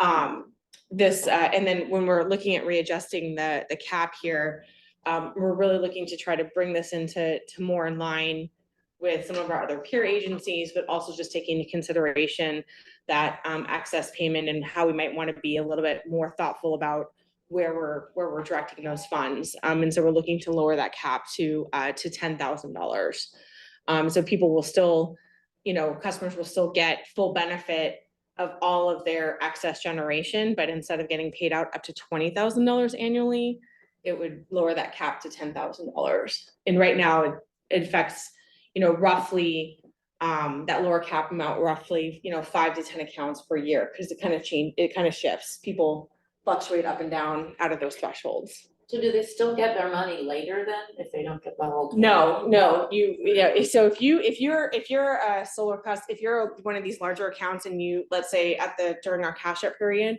you have $25,000 in credits, we pay you $20,000 and that $5,000 it goes away, it's forfeited. Yeah, but this is somebody who has not paid anything for electricity to PCE for the whole year. And then we're sending them a check for $20,000. Yeah, just to kind of contextualize that. I have a question. Yeah. How does that surplus even come about? Do they not connect enough things to the solar panels? It can be, yeah, so sometimes, you know, for these larger commercial systems, you know, PCE is not involved in the interconnection process, right? And so when these systems are sized and approved by PG&E, there are interconnection studies that are done, and they're supposed to be offsetting not more than 100% of the load on site. But that's not always what happens. The use case of the facility can change. You know, other things can happen. And so what may have been, I'll give you an example of the first time I came across this real time here, when we actually set the $20,000 cap for the first time, because the first few years of operation, we did not have a cap. And we came up to in April, and all of a sudden we were in a situation where we were gonna be paying somebody like $35,000. And I was like, what happened here? Oh my gosh, like what is going on? Come to find out, this particular facility, way earlier in the year had a, like part of their warehouse had been totally shut down. And so they had a manufacturing, line in there that had been dormant for like 10 months. And so the use of that facility had completely changed in that year. And so they were generating way more energy than they could use. But it wasn't more energy than that site was using before, right? It's just because they had a change in what was happening on site. They were now just pushing out like tons of kilowatt hours. And so that was where we looked at this and like, we gotta put a cap here, or we gotta be So reasonable. do they have the option of redoing their interconnection agreement so they could connect? No, it's not. It's because we do not own any of those facilities that they're Or interconnecting could they go to to. PG&E and say, I want to redo my interconnection agreement and put more load on my system so they can take advantage of that? No, so if at that point, if they had gone back to PG, if that customer wanted to go put more panels on their solar system. No, I'm asking about, they've got this excess capacity during the year. So Yeah. if they hooked up more motors. Oh, yeah, they don't have to go to PG&E to do that. They just had to turn their line back on, which they did the next year. Like, it was just shut down for several months, Yeah, so they just had to turn their line back on. Yeah. Wouldn't these be perfect targets for a pilot microgrid or resiliency center? I mean, microgrid, tens of millions of dollars. In a place that's doing this much excess, isn't there, if there's that few, couldn't you say, look, we're only giving you 20, you could get 40, why don't we split the difference? And I'm just thinking, for instance, some solar battery, put something on your place. That's a way bigger investment, like tens of millions of dollars of infrastructure. Yeah. So Do these guys have battery? I don't know, if any of them I don't think, most of them actually don't. I'll say most of them don't, because these are facilities that have been interconnected. At their government, most of them are government or school or commercial facilities. They've been interconnected for several years. And so way before batteries were, common, for installation. Phase 3 or something that doesn't. Yeah.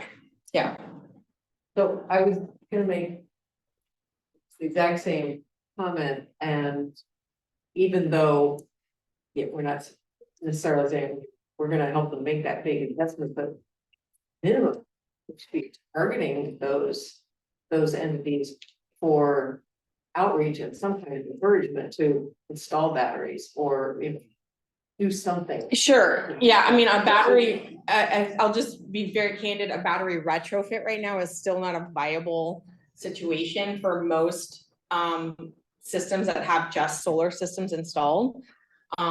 It's a big infrastructure upgrade that has to happen. You usually have to change out all of the inverter infrastructure and then sort of and do much bigger thing. If the battery was not part of the original interconnection plan, you can't just go slap a battery onto it. In our house. What? That's what we did in our house. The schools, it's really tough. Because Yeah. For these phase 3 inverters that have batteries for them, and the return on investment is, so it's 100 years to put up a 7. Yeah. I'm with you, but that's what I've been told. Yeah, There's no way else to use that extra found capacity and give it to somebody, let somebody use it? It's right now, there's not a way to do this in a cost-effective way. So we would have to go make millions of dollars of investments into systems that are not owned by us. In most cases, not actually owned by the customer, because these are on PPAs. For facilities that are not necessarily strategically targeted or in the right location. You say PPA, Or- power purchase agreement? I didn't hear what you said. Yeah, PPA, yeah. Which are now moved because of the. Yeah. Could we at least encourage these customers to electrify if they haven't already? Like if they don't have an electric. Sure. Sure, sure. I mean, there's a whole separate program in outreach to do that. Yeah. Target these 8. There's a whole separate, but what we're talking about right now is just putting a little bit of a cap on the excess money that we're sending out the door. Which is very separate from from the program team. To get them to like have that money still and use the as electricity instead of. Yeah, whatever's over the cap. Right. So what we're not gonna do is us lowering the amount of money that we're sending them is not going to decrease, like they're still gonna generate a ton of excess energy. We're still sending them at least $10,000.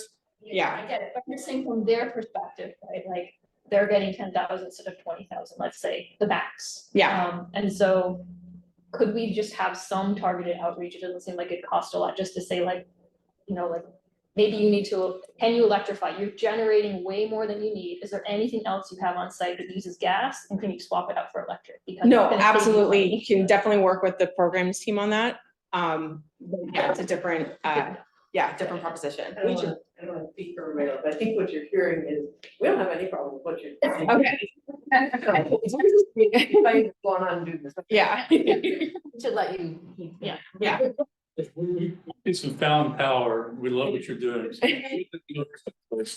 So, okay, anyway, so yeah, our program is it's sort of excessively generous. We're wanting to sort of rein it in just a little bit. So that's what we're sort of bringing into to the board, is to make a couple of those changes. So, oh, sorry, I got ahead of myself here. So anyway, so right now what we're looking at is for the escrow balance of over $300, we would still send a check to folks. But anyone with an escrow balance below $300, so even folks that have under $100, we would just do a credit on the bill. That $100 threshold was set several years ago as a way to sort of limit the number of checks we were sending out.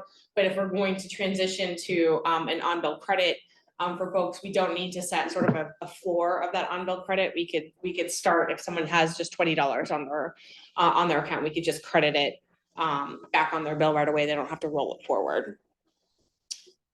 Recognizing that for some customers, that money will continue to roll over every year until finally eventually gets paid out.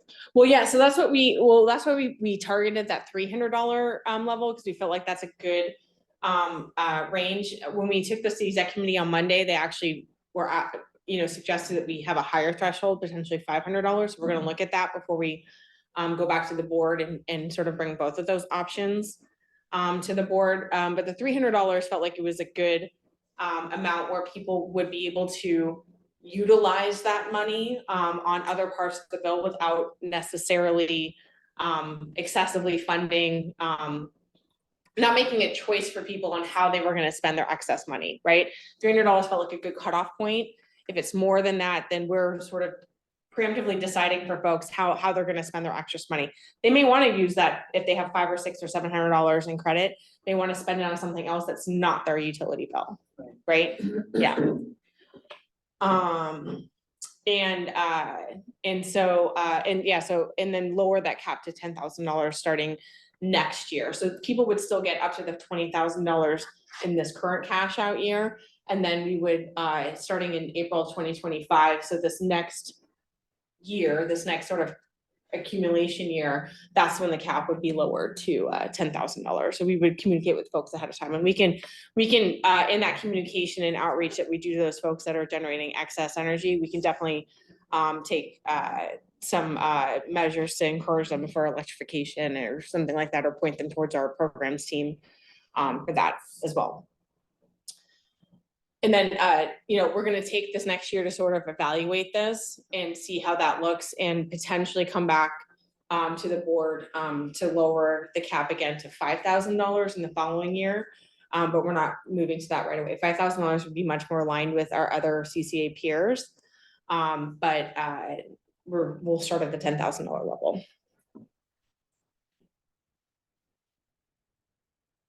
And then, so how does this impact customers?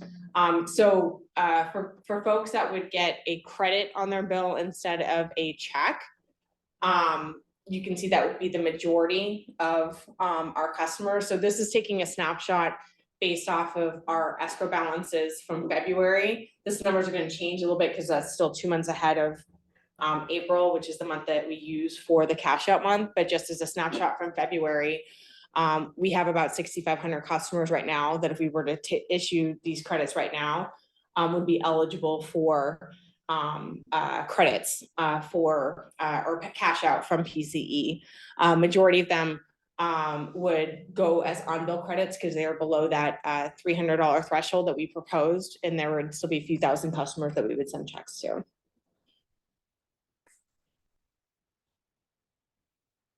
Benefit really is that it just simplifies the process. Simplifies the Saves process. money. Yeah, it simplifies the process. So for us on the processing side, it would simplify it. It would save money for the actual checks. And really what I'm trying to get away from is having to reissue checks for folks. Yeah. And so if we can distribute most of the money as on-bill credits, then we will significantly lower the number of checks we have to reissue to people because they weren't initially cashed.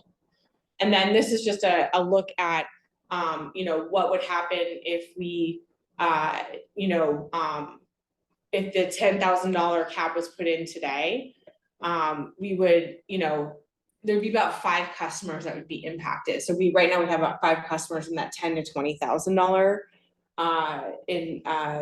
incentive range, and so about 5 customers would be impacted if we were to put that cap into place now.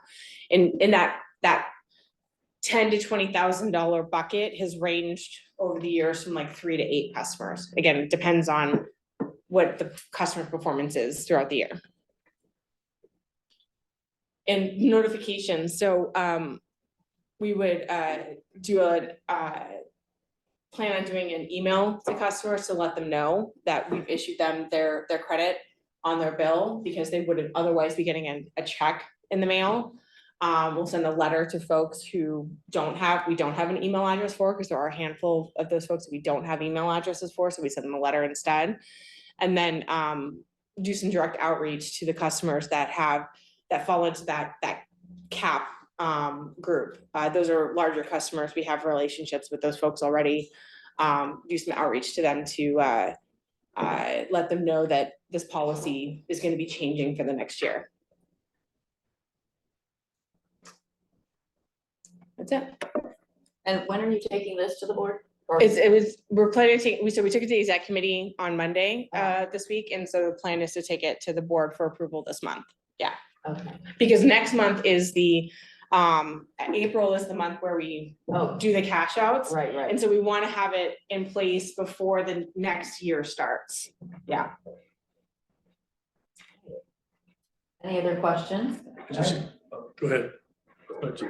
I did have a question on this when I read the Sure. report a couple days ago, and I asked through Vanessa, through Kirsten, and Connor responded. Oh, okay. I was very happy with the response. Oh, at the great, time. good. Thank you. Good. Perfect. Glad you heard that. I am one of those people that's between $100 and $300. Oh, and between 100 and 300. Okay. Are you happy with getting it on your bill as a credit? Well, it'll keep rolling over because I had a credit $200 last year. Uh-huh. I'm gonna have a credit to $200. Well, it'll actually flow through and cover your PG&E charges. Yeah, when we issue an on-bill credit, it'll flow through and cover your PG&E charges. Otherwise, it doesn't, right? Or what? Otherwise, if there's a surplus, it doesn't cover the PG&E. Well, right now, we have it in escrow on our side of the bill. Once we turn it into cash and push it through as a credit, it'll flow through and cover your charges on the PG&E side. Yeah. If I have any.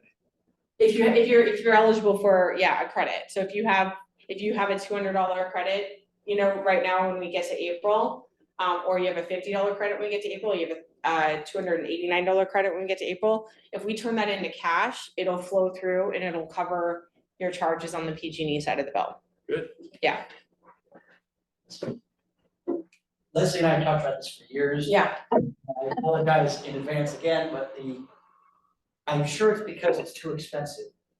But I will again ask if there's a way to line up, and maybe it doesn't even apply in the post-NEM 2 world.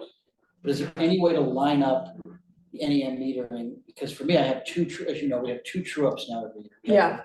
PCE true-up and the PG&E true-up. And I've disdained paying them and then 3 months later getting the check from you. Yeah, I don't like them having it within the 3 months, so I love Yeah. the credits, it doesn't really apply to me more, back in the day, yeah. it did.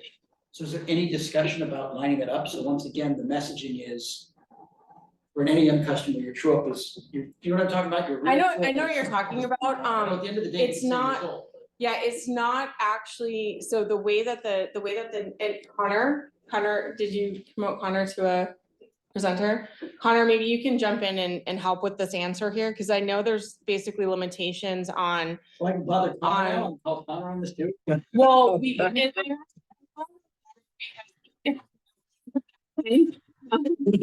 Yeah, I'm here, sorry.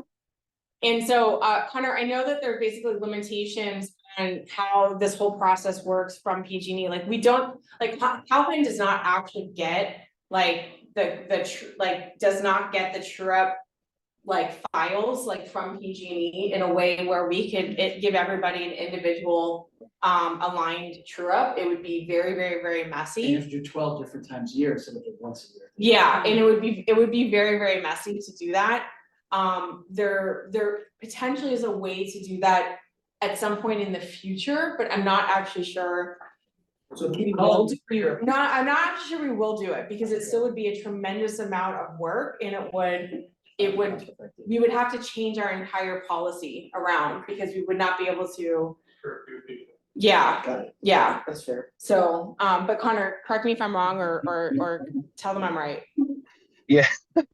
Yeah, no, you're right. It would take a pretty decent overhaul of the billing system that we currently have, and then also increased coordination with PG&E that doesn't currently exist. So it would be a full policy overhaul. Something we can look at, but it would be a very, very large step to take. It just, and again, for me, I don't care, I get it, the credits are fine, it's purely about the messaging. Where people don't know what we are compared to PG&E.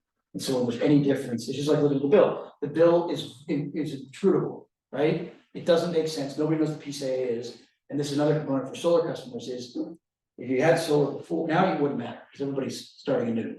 But for existing people, it's like, what happened? I used to do something that worked, and now it's complicated more, and it can be frustrating, so I just throw it out, like, I've said you many times, and you've graciously answered me every Yeah. time.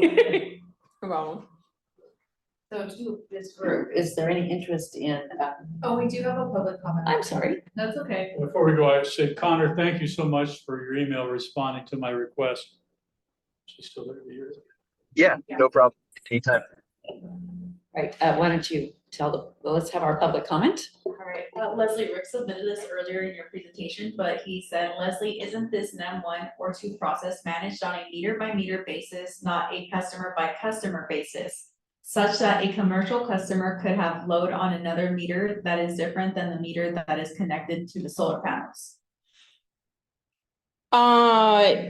Yes, I mean, it's managed on a customer basis annually, so it is. Like so we're addressing these on the NEM account, so commercial accounts often have several meters on their site. So on a campus, you might have, 10 or 15 different meters, and only one of them might have solar attached to it. But that one is the one that we handle on the annual basis. I don't know if I'm answering the question correctly or directly. Rick was to answer your question.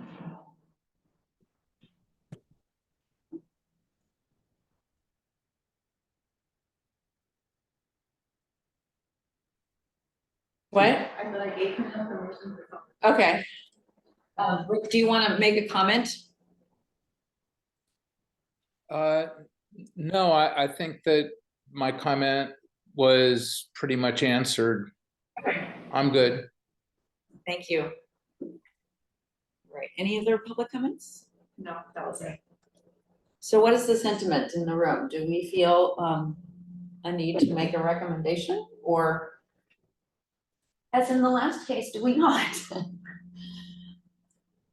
I feel comfortable making a recommendation that this is on the right track. Okay. Yeah. Personally. Excellent. I think so too. Yeah, I agree. I don't know how you phrase it in the form of a resolution. but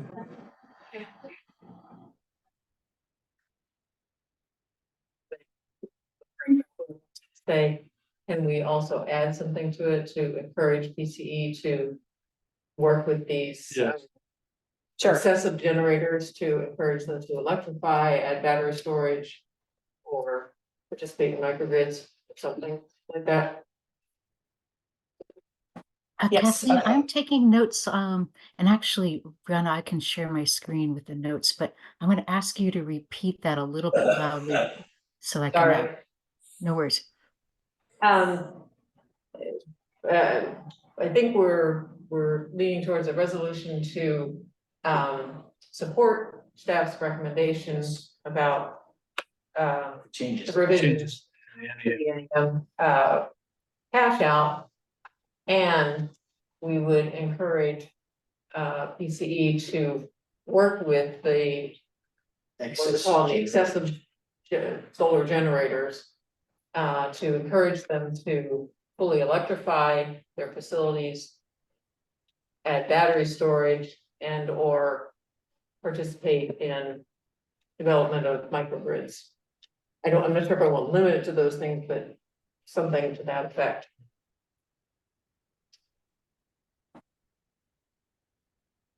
This is the microgrid, I appreciate our interest in microgrids, but does it make sense to put that in there?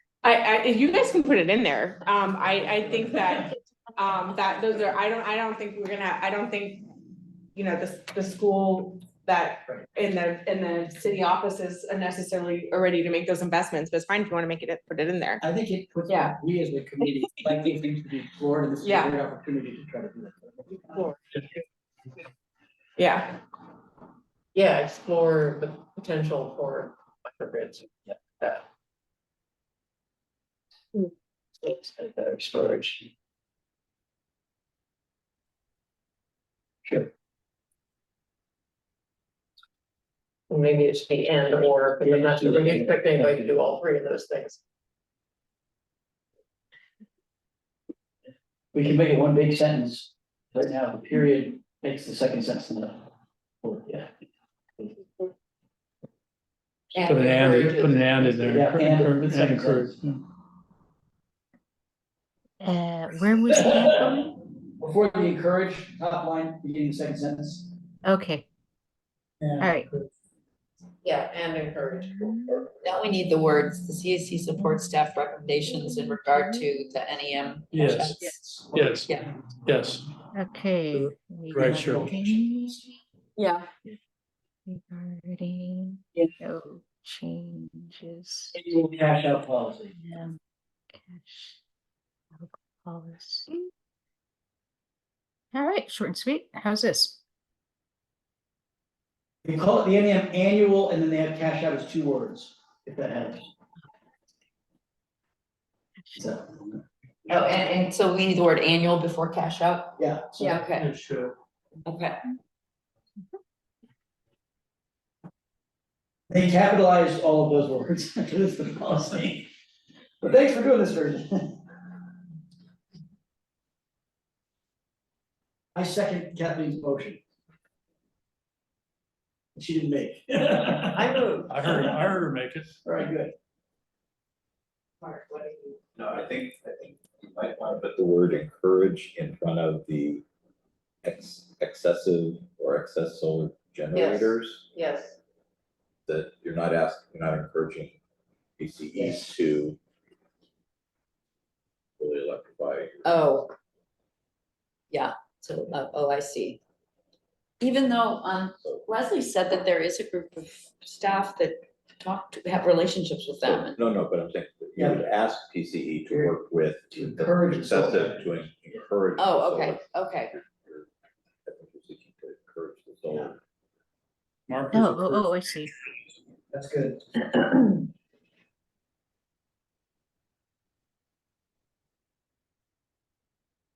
Them to fully electrify.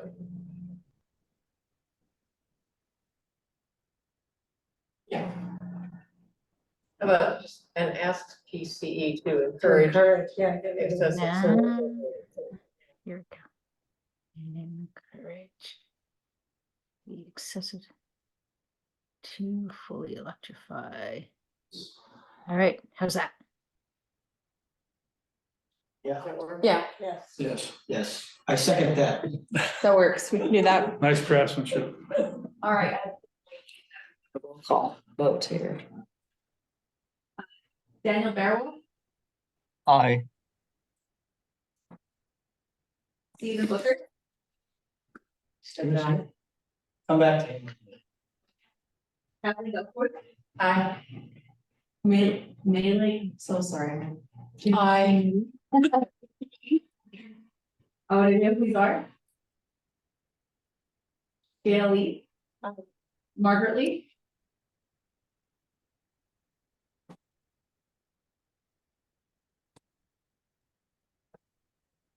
Jason Newsom. Aye.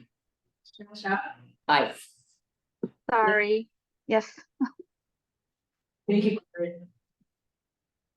Desiree Day. Aye. Robert Whitehead. Aye. Motion passes. All right, thank you. Thank you, Leslie. That was kind of Thank you, Leslie. yeah, no problem. Long discussion, but I appreciate it. Do I need to, yes, I will. Are there any other further public comments on this topic? No, right? No. All right. All right, let's move on to the next agenda item then, which is our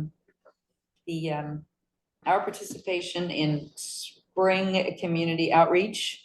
Kirsten, did I miss something? I think we will be going over PCE talking points before that. Oh, I'm so sorry. That's okay. They're closely related, Cheryl. Yes, sorry. Okay, that somehow didn't get a number on my agenda. Yes, all right, let's talk about those from Kristen. Okay, great. Well, spring is upon us, yay. And with that means spring outreach events. And I know that some of you are involved in planning some of those. Thank you, Cheryl, especially, and I'm sure others of you as well. So it's a happy time for community outreach, also a very busy time. We're going to be working at 10 major events on weekends in April. And so that means multiple people on multiple shifts for each of those events. And just so it's an all hands on deck month. So for folks who are excited to help Peninsula Clean Energy with our community outreach, now is the time. So first I'm going to go over our outreach messages to help you feel confident and comfortable volunteering if you would like to come out and help us. And then I'll go over the events where we need some help. So these are some simple talking points that I've developed over the years talking with, I estimate I actually talk with about 1,000 customers a year doing community outreach, and I've been doing this for 7 years. So these are points I found work pretty well, though every year I futz with them and try to make them a little better so they can always be improved upon. So the typical question that folks ask us when you're at a table, and I should tell you, first of all, when we set up tables, we set up a fun, brightly colored spinny wheel that makes a fabulous sound when it goes around. Kids love to come spin it. And it gets families over to our table. And so you'll have the kids spinning the wheel, and we'll ask them a little trivia, energy trivia question. So that gets folks there. But meanwhile, the other person who's standing at the table can grab a brochure and go talk to the adults. And the adults are really the ones who pay their energy bills and who we really want to know about Peninsula Clean Energy. So we'll often ask them, do you know about Peninsula Clean Energy? And they'll say, I heard something about it. And so we'll share points like it's a local public agency. It was founded by your community to address climate change. You probably already have it. And it's an automatic benefit of living in your community, which is a much nicer message than you were automatically enrolled. It's an automatic benefit. It means you are helping the environment and saving a little money on your PG&E bill, and sometimes and you didn't even have to do anything. And people love that message. It provides clean energy at lower rates, and we offer thousands of dollars in rebates on electric cars, water heaters, and furnaces. Usually at this point, if people have any time to engage with me, I've caught their attention on at least one of those points. And if not, if their kids are dragging them away, that's fine. At least they heard something. But usually at this point, if they have a moment to engage, they're like, oh, it's interesting. Tell me more. Wherein I will grab one of our brochures, which has this really helpful diagram on it. And it illustrates the relationship between us and PG&E. And I'll share that Peninsula Clean Energy, we partner with PG&E. The Peninsula Clean Energy makes or generates your electricity, and PG&E delivers it to you through their wires. So when you see Peninsula Clean Energy on line 1 of your PG&E bill, it is not an extra charge, because that's a real common misperception. That electricity part of your PG&E bill is itemized into 2 lines for these 2 services. You actually pay Peninsula Clean Energy less than what you would have paid PG&E for electricity generation, and that's an everyday discount on your bill. I used to say 5% discount, but of course now, like depending on where you are in your service territory, it could be an 8% discount, it could be a 10% discount. So it's at least a 5% discount at this point, but it's more. So benefits, you're saving at least 5% on electricity portion of your bill, but the biggest benefit is the clean energy that helps protect the planet for our kids and our future generations. A lot of people start nodding really seriously at that. We can save you thousands of dollars on your next water heater, furnace, or AC unit, or your car. And that often gets some attention as well. So then if they're interested in that, I will grab a flyer on our programs and say that we have $2,000 off the cost of electric vehicles for income qualified customers, or $2,000 off electric heat pump water heaters, or $2,500 off heat pump space heating and cooling systems. And if you're replacing your gas furnace and you've never had air conditioning before, voila, you're going to have air conditioning too. And that you can add those incentives onto other incentives, for example, tax credits from the Inflation Reduction Act from the federal government. Also, if you need help paying your utility bill, we have another flyer out on our tables that gives them phone numbers they can call to sign up for the income qualified care or fair monthly energy discount. In fact, that will send them to Aurelio, who will help them, and he and his colleagues will help them sign up for care or fair. Or if they're behind on paying their utility bill, it'll send them to Central Coast Energy Services, which can sign them up for up to $1,000 bill credit to help pay for their utility debt. Or if they have a medical device, they can sign up for the medical baseline discount and save money that way.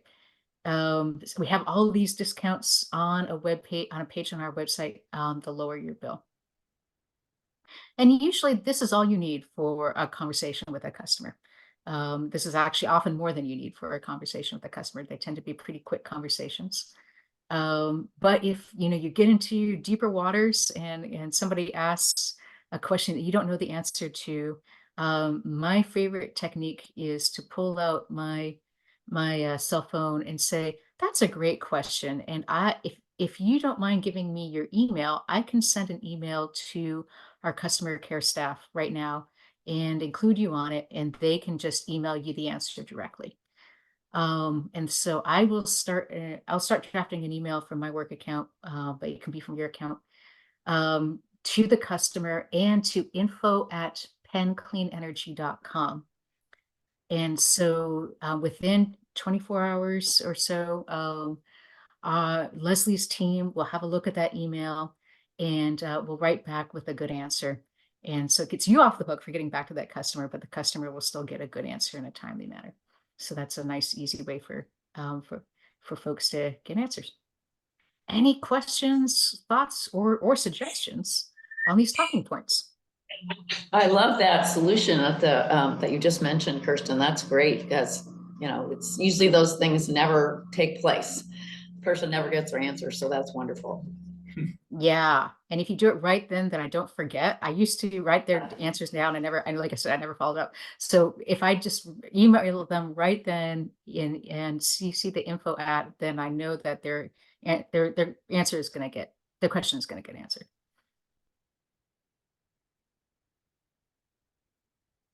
Okay, great. And then sure.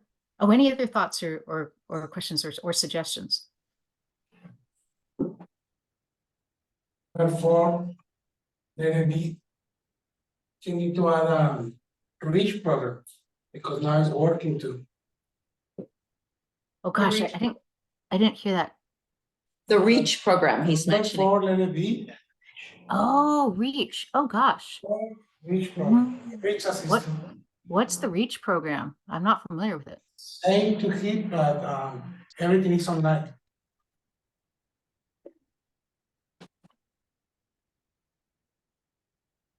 Did you hear that, Kristen? I didn't hear it. Oh, just try it. It's same to hit, like here is here in Santa Cruz and reach, I don't know what is reach. Relief for energy assistance through community help on PG&E. Oh. Everything is online, yeah. Oh, Hit, great. application. Oh, good. We'll add it. Okay, I'm gonna follow up with you on that, but it sounds like we'll have another program to add. And Kristen, are you gonna send this to us as a follow-up? Yes, I will. I will. Yeah, and we can also provide it in Spanish. I just have to go through and finish the translation. Yeah, and then Cheryl, you had also asked for some talking points on our upcoming home electrification program. So, and even though that's not going to be launched until the fall, if you want to tease customers with what's coming, Vanessa and Alejandra did put together some talking points, which I can share with you. And Brianna, if we could pull that one up. Oh, here we go. So again, these services are not yet available, but if you want to tell folks what's coming, this is what you can tell folks. That we will be providing expanded support to homeowners for the installation of electric appliances. If you are an income qualified customer, we will replace methane gas appliances with electric appliances and do minor home repairs, and there will be no cost. And if you're not income qualified, the service will simplify home electrification projects. You'll get a home assessment, fixed pricing from a pre-selected contractor, and a single point of contact for the project. So you won't have to go off and get 3 bids for 3 contractors if you don't want to. You can just go through Peninsula Clean Energy and trust us. Any rebates that you apply for will be applied automatically from the local, state, or federal incentives, and then you'll pay the remaining cost after those incentives. And or if you prefer to you do your own contractor, that you can still go through the existing rebate program as well. And there will be an emergency water heater replacement, in which customers can receive a rapid replacement of failing gas water heaters with heat pump water heaters, and receive a temporary water heater unit to ensure your hot water is available if immediate replacement with a heat pump water heater is not feasible. So you all know this because you've seen this program come to you, but these are the simple talking points. If you're talking with a friend who's thinking about electrifying down the road, you can let them know what's coming with expected launch in the fall. And Kristen, will you send us this too? Yeah. You'll email it to us? Okay, thank you. This is such a good story to tell to people. It's really Yeah, I was hoping you would think so. Yeah. Yeah, So- question. Wait, Gail's got a question. So can you add the other programs like Bayren and Sun shares and all the others? They can like actually see the multiple rebates and discounts that they can get. On this sheet, you On mean? the sheet, yeah, otherwise they won't. Yeah. We don't always, it's a little tricky doing that. It's a good idea, but it's a little tricky doing that because it means that we have to maintain the details based on those outside programs, and they don't always tell us when something changes. So it puts us kind of at risk of giving misinformation about that program if something changes on their end and we didn't catch it. So maybe it could be more generic, like for other rebates, contact these. Yeah, or compared to, Yeah. yeah. If we could just list that compared to, at the Mhm. bottom or something. They're mostly. Yeah. Oh, in addition In to, addition to these. Okay, rebates, they get okay. additional rebates. Yeah, SunShares is a good one. Bayren, for single family homes, I think the rebates would be included under our home program. But for multifamily homeowners, that's a good thing for them to know about Bayren, because that's, Bayren does have additional offerings for multifamily customers that we don't have, multifamily homeowners, so that's good. So for Yeah. Bayron, it's the money goes to the contractor. Oh, So you have to use a Bayron contractor, but okay. then you can get multiple installs. Gotcha. Right. Yeah, good thought. Okay, and Robert, yes, please. How do you feel about putting the switches on link on your sheet here? Fabulous idea. Great idea. Yeah, they're such a good resource. Yeah, they tend to be pretty up to date. They're not always, I've found, but they're pretty up to date. The second thing is, what do you tell the homeowner who wants to go now? Should they call you and get on a wait list? I hate to even bring it up, but should they get on some sort of list now to have first priority? Good question. Good question, because I want to be first on that waiting list for my own. I want to be second. Right? Starting the wait list now. Yeah, I'm gonna have to get back to you on that. I don't know the answer to that. Are you thinking about a lottery maybe? Seriously, I suspect Yeah, people will call you quickly. It's a good question, Robert. It's a great program Mhm. and first come, first serve. Yeah, great question. I'm gonna have to get back. I'm gonna have to ask Alejandro about that, and I'll get back to you. Yeah, thank you. Okay, any other thoughts or public comments on the outreach talking points? Thank you. All right, so then the next item, Brianna, I can share my screen because I've got a updated list of. Actually, I've got a slight.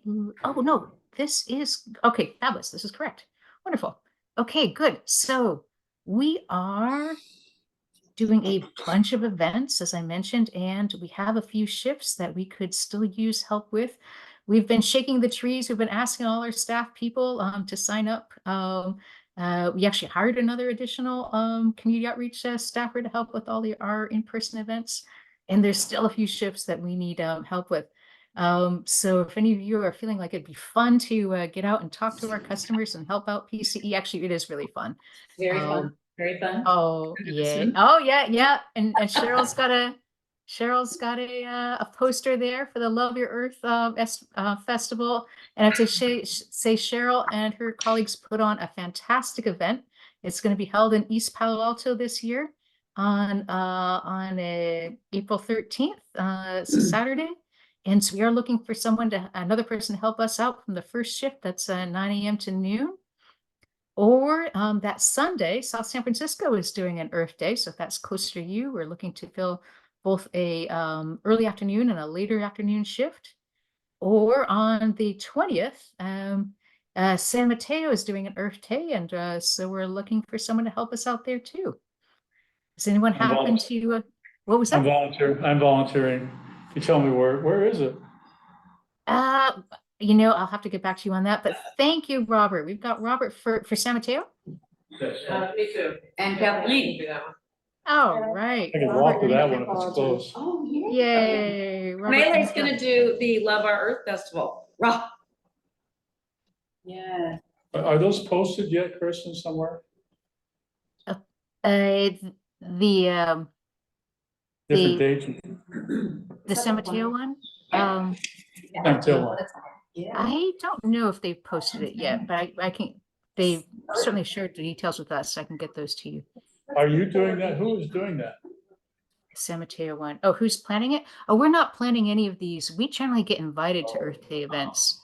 I think it might be the city, but I have to double check that. And okay, great. So Kathleen and Robert for San Mateo, and then Margaret, I see a hand up. Go ahead and unmute yourself, Margaret. Oh, Yeah, I could probably volunteer at noon to 2:31. And then if there's a need, I can stay for the South City. for 14. Fantastic.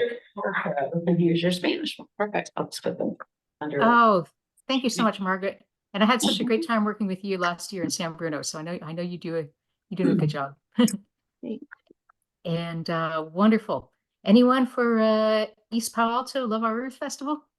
Well, Melee's gonna do it. Did you hear that? Yeah.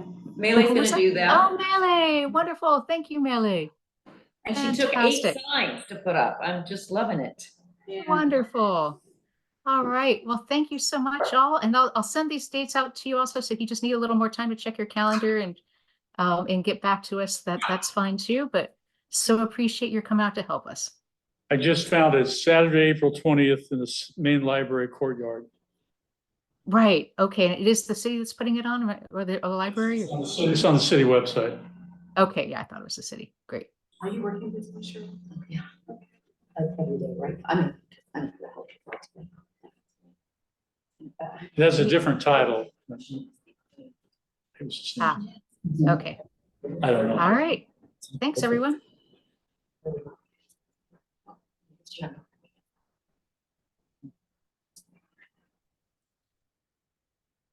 See, I think we can move on to the next item. Okay, sorry, that's my job. All right, thank you. Let's see, yes, is your hand up for public comment? I think that was Margaret. Oh, okay. To volunteer. Oh, good, all right. Jason, do Yes. you have something that you'd like to share with us? Yes, let me call an audible because I'm not gonna share a screen. I did not do slides. And I have a new plan because I'm filling in for Michael because he's not here and I'm late and I'm sorry. But I do want to express what we've been doing in our working group. And others in our group, please feel free to chime in. We were tasked with figuring out how to get PCE more advanced in solar plus storage. So working with Peter Levitt, he asked us to research what other people are doing in other communities. And what I'd like to do is I'm going to share an example like Kathleen did for us last month, but then I want to read the list of what we've already started to research.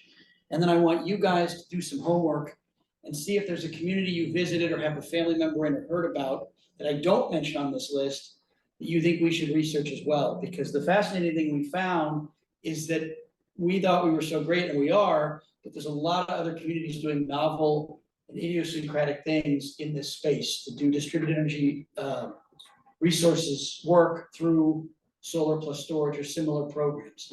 What was interesting, Peter asked us to do, I'm gonna share this out of order again, I have no slides now, we don't need to see that because that's not complete, so I'll just read off of the list. What we were asked to do was look at the organization that's the analog to PCE and figure out who the load serving entity is, so who the PG&E is, figure out where they are, what region or state, figure out what they service. Is it just residential? Is it also commercial? Whatever it might be. Get the executive summary of what the program is, get a list of what the technology is, because some of this is figuring out what people are doing just in the materials, like the solar panels and the storage stuff.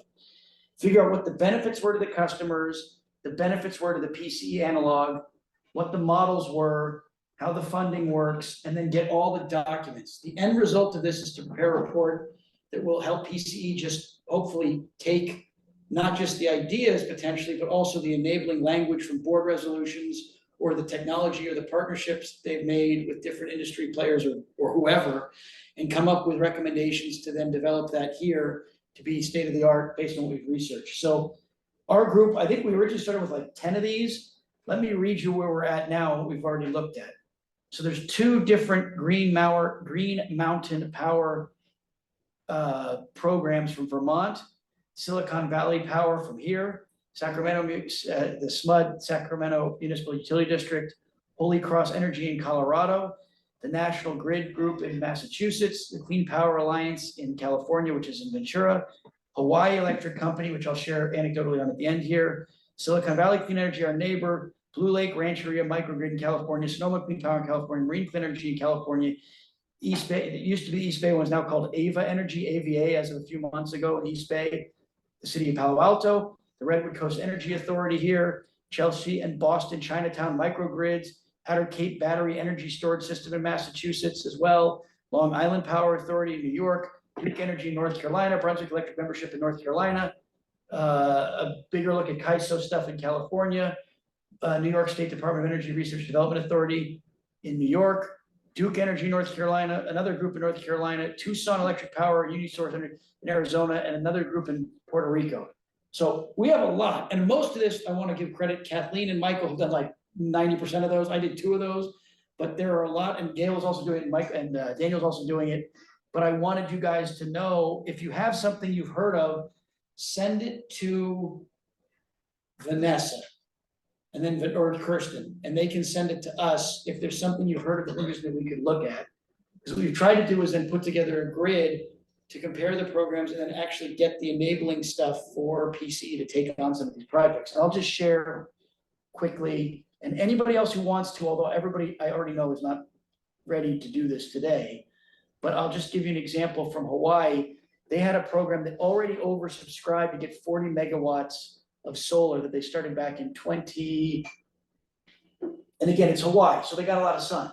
But they started it a long time ago, and I don't have it memorized here, but they already oversubscribed that program and started a new program this month, March 1st, with a smart tariff program.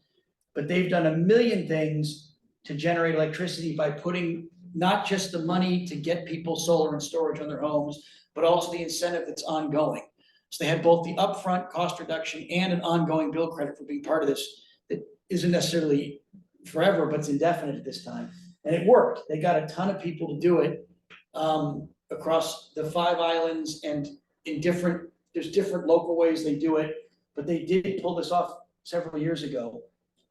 They also have a ton of other programs to both control what people are doing, to manage the responses, to have it be, if you have all the solar, to figure out how to mitigate the use of it so that it can be time sensitive.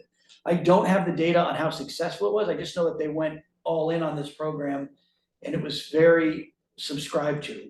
And again, it's not apples to oranges with us because it's the Hawaiian Islands and they got a whole different system and they have more universal control with their utilities in some respects. But against all of those organizations I mentioned, we're researching what they're doing and hoping to see what might work here. Some of it's very small, like Kathleen shared last month. It's a 500-person community, but they've got a microgrid going. And some of them are very large.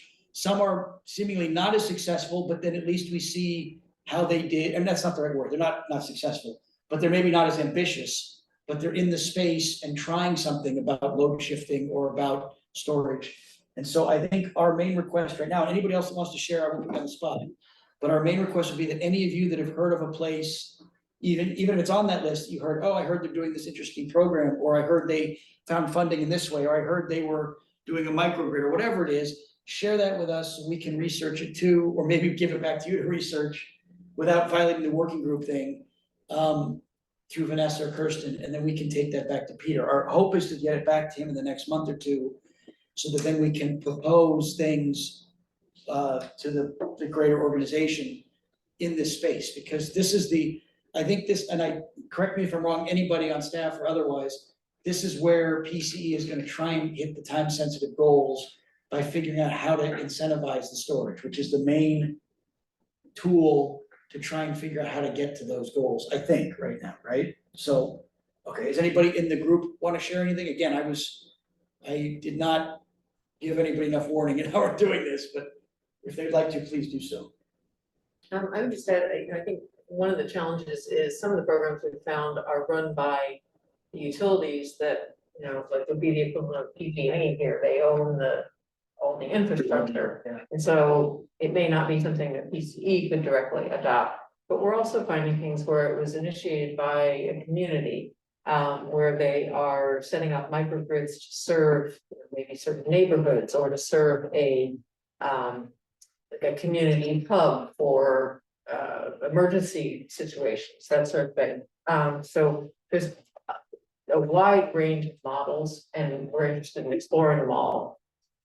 Anything you hear about, let us know.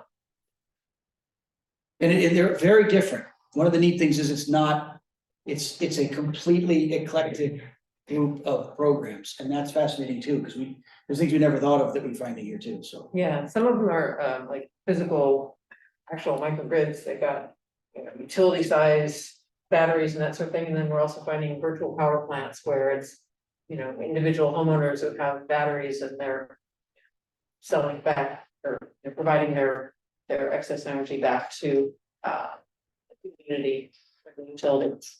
Would you do it? I do have a question. Do you know which, if any, of those projects were funded by the IRA or the BIL? And which also involve the community element?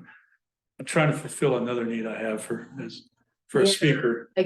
I don't have that information about any of the ones that I've researched, and my guess is, at least of the ones I've looked at, probably not many, if any. So you haven't identified whether or not it's, I haven't specifically been looking for that, and most of the ones that I've been looking at, I think, they started working on these things. yeah, before the IRA. Rancheria has been 3-4 years. All of mine predate, I didn't even think about that because they already had stuff going. Yeah. I'm looking for a speaker for a national call on April 23rd. I'll be honest, what I'm looking for. And somebody with experience across the country with projects that were funded by the IRA.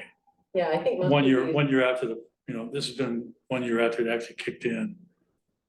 Most of these probably got their Okay. funding, were in the works before that. was- That's a good idea. I will add that to what we're looking into. And you add the component of where there was community organization to get it going, so that we can use that example to show others how the community can get involved. Yeah, we have not done that yet. I'm gonna try to add that to our list of things to look at, those two things. There hasn't really been enough time. I mean, Yeah, it's taking so long for the Yeah. distribution networks to be. I think there've been some buses, and I think there's been some solar, and there's some stuff here under the other components of the IRA. I'm not that much of an expert, so I don't know. All right, thanks. Okay, Jason, We'll do more next time. are there any public comments about Jason's report on their working group? All right. Yeah, and again, just ask around, because what was fascinating was to see how much was out there. And I'm sure we are just scratching the surface on that. Even maybe even in other countries, although that, we haven't done that yet, but if you've heard of something that we could bring to Peter would be useful. Well, there is a resource. The Department of Energy has a community engagement group that just formed in the last few months. And they're going around to all the regions of the country. It's DOE-OCE, Office of Community Engagement. The Yes. local woman. Sorry, I wanted to expand on what Robert was asking. So yeah, the IRA, the inflation, and the DOE has put up about well over $200 million for distributed energy systems. And there have been multiple commitments and multiple applications for those fundings and those grant systems all over the US. One of the big things, if we want to get into contact and actually learn how these proposals and funding is going around and what exactly the DOE is looking to implement, it is important to try to not only contact that group with the DOE, but also to identify partners within the DOE's system that are going to be working on these projects, since typically the DOE likes data to work with. So that requires that whatever group is implementing these distributed energy systems work with actual research groups. So, which makes gathering information a bit easier, since that means a lot more of the information is publicly available. Do you have a list of distributed energy group programs under the IRA? There are people who have access to it. The programs under the IRA, yes, I have a list. It is a terribly exhaustive, massive list full of legal jargon. I went through to look at some of those proposals and help write a few, and it was really terrible. I can assure you of that. And there are people who are paid to actually know this. I'd recommend going and talking to the people who are paid to know this, because I'm not. The number of grants, the number of opportunities are quite extensive. And the one that should be most important to the members of this committee was that the Department of Energy explicitly stated that they would commit a specific amount of funding to entities like PCE who generate and provide electricity to what they term as small regions. In other words, their energy demand and production is very small relative to much larger providers. So those are going to be the interest groups relevant to us because they are most similar to a PCE in terms of how much energy they must actually generate to provide to their citizenry.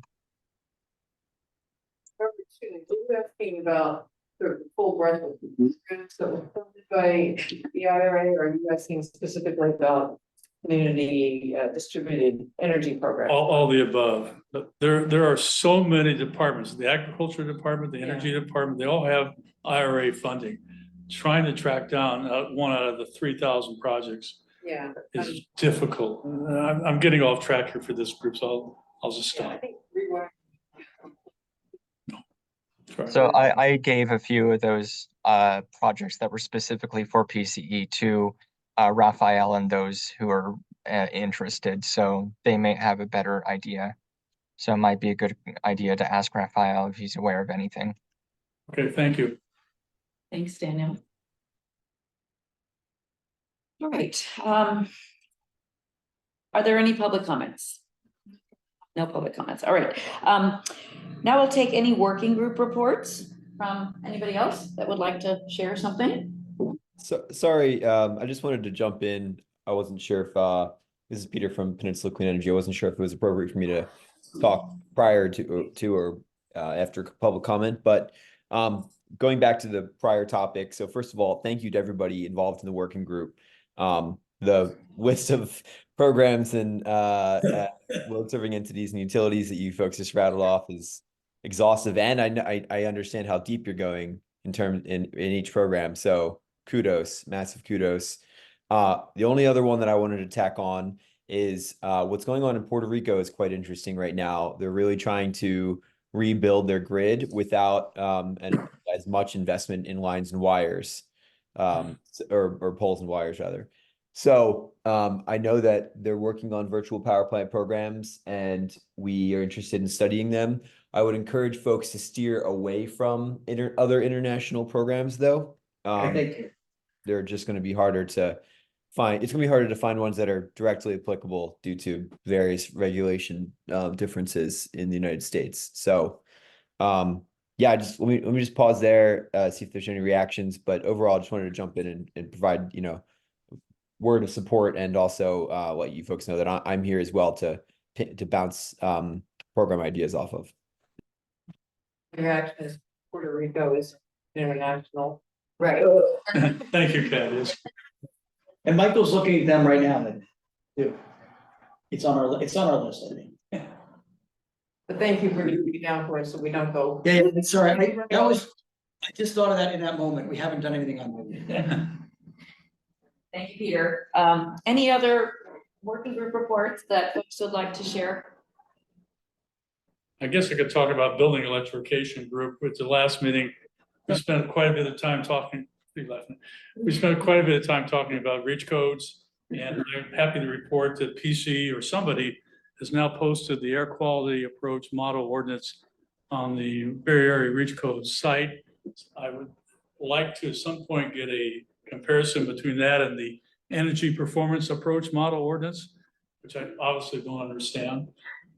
We had a presentation by Blake. Now we have the actual ordinance online. I'd like to have somebody come and talk to us about it or point me in the right direction. But anyway, we talked a lot. We spent a lot of time talking about that, didn't we? What was your question again, Robert? Well, there are now two model reach codes, the energy performance approach and the air quality approach. Both the model ordinances have now been posted on the website. The air quality one just was posted 8 days ago, and I was really glad to see that because now we have two models to compare. Some of the cities are going off with just the energy performance model. They didn't have the air quality model at the time. Now they do. I would like to be able to have somebody come explain them to me because I don't get them. They're really complicated. Right. I'm speaking for myself. Or point me in the right direction, somebody go talk to. Blake came at an earlier meeting and gave us an overview. Yeah. Now we have the actual model ordinance online and what's being proposed. Right. Did I make myself clear that time? I'm sorry. Yes, thank you. And I was noting that down for potential future items. Okay, thank you. Okay, anybody else want to share working group information? Is there any public comment about what Robert said? All right, thank you. All right, the marketing and community liaison update. Kirsten, I think you said you didn't have anything, but did you change your mind?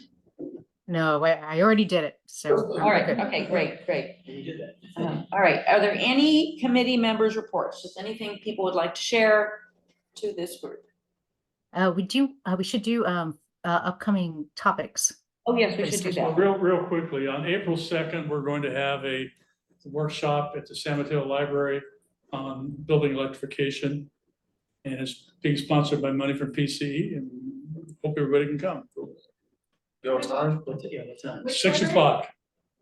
6 o'clock at the Oak Room of the San Mateo Library on April 2nd. We're gonna have a contractor there. Alejandra is gonna speak. The homeowner is gonna speak. James Tuya from Home Analytics is gonna speak. What's it on again? It's a home electrification workshop. It's easier than ever. Sort of the time. Where do people need to sign up for this in advance? It's in the San Mateo Library. Maybe I can just send the notice out. I'll send the notice. Can I do that? Send a notice to this group? I don't know. You can send it to me and then I can send it around. If you send it to everyone, it's a Brown Act violation, but if I send it around, it's not because I'm on staff. That's why I asked. I'll send it to you. That's right. There you go. And you can have that Wonderful. sign-up list ready for him, for people that want to get in the program in the fall. Raphael, by the 2nd, if you will. That's right. The sign up list. We're gonna be fighting to get on that sign up list. Be on the whole electrification list. He'll be. Yeah. Yeah, we'll go first. Yeah, that'd be cool.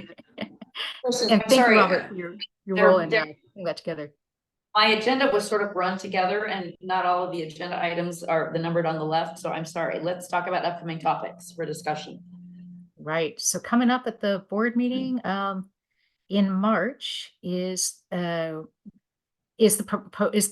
two major topics we talked about today: the proposed rate setting and the changes to NEM. So you heard those two. It looks like there may also be a discussion on adjusting our 100% renewable energy goal by 2025, because that is with the given energy market right now, that is proving to be quite expensive. There've been a lot of delays on new projects coming on. So our board will be tackling that topic as well. And then that topic may be coming up again in April as well. And anything else coming up in April? And some review of DER and building study results may be coming up in April. And that looks like the most interesting things coming up on the horizon. So what would you like to discuss in your next meeting?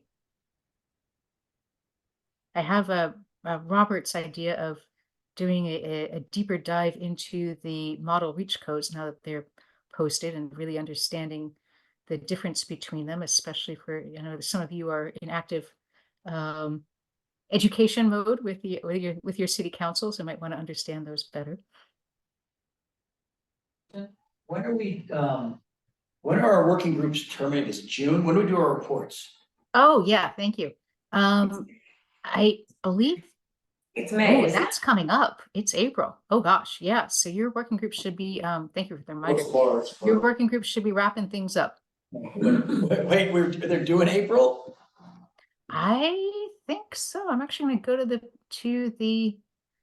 CAC page on our website, and I think this will tell me. Can we request that they not be due in April? We push it back? Let's see, I'm going to the source here. My corollary request was to add people to the groups where we've lost people. But if we're closing them down, that doesn't really make any sense. Yeah, it looks like the working group are due in April, so you've got a month and a half. You know, just wrap up what you've got, I would say at this point. And Okay. you know, it doesn't have to be perfect. Just, you know, put together a report on as far as you've come, and then Well, the specifically, I work think can be like picked up. some of those we're just talking about, we have, I mean, can we agendize figuring out how we're gonna deal with that then? Because I think we want to reconstitute them if we need to do that and maybe realign them, because I know we've lost a lot of people and I thought it would be, I was gonna suggest that we have people join the existing ones next month, but Right, yeah. I would say let's because I'm looking at the working group list that the board approved. And in that document, it does say that deliverables are due in April 2024. So the easiest thing to do would be just to respect that deadline, go ahead and report on what we've got. And then I am working with the board ad hoc committee on CAC recruitment on filling in vacancies on the CAC. So hopefully we'll have some new folks soon and we can reconstitute our working groups and adjust them and continue our work. could we request of that group that they also tackle getting the next set going with us so that we can, because I feel like it's not a full year. I feel like we didn't really go till July or August and then it's now done in April. So is there any way to accelerate that or start that earlier or something? Okay, so yeah, full Just year for the think working about it, groups. I see think what you're about saying. Yeah, we'll think about how to handle So it. my reason I brought it up is I was like, can we solicit people to join the electrification or join whatever? And if we're shutting down, that doesn't make sense, but I don't wanna, if we can, I don't wanna lose like the spring. Right, and I hear you because it's prime time. Yeah, okay. Well, I'll keep that in mind in terms of relaunching them again sooner than later, so we don't lose the spring. You've got a good point. Thank you. Kirsten, is there any kind of report you could share with us next time about how the recruitment's going, or are we gonna have to wait till the normal time frame, or? I don't think so. Yeah, so by the next CAC meeting, I should have some updates for you. One of the reasons for doing it was to just sort of short circuit that process and, you know, get some people here more quickly. Yeah. CAC recruitment, exactly. Alrighty. Anything else for the next agenda or for the agenda for the next meeting?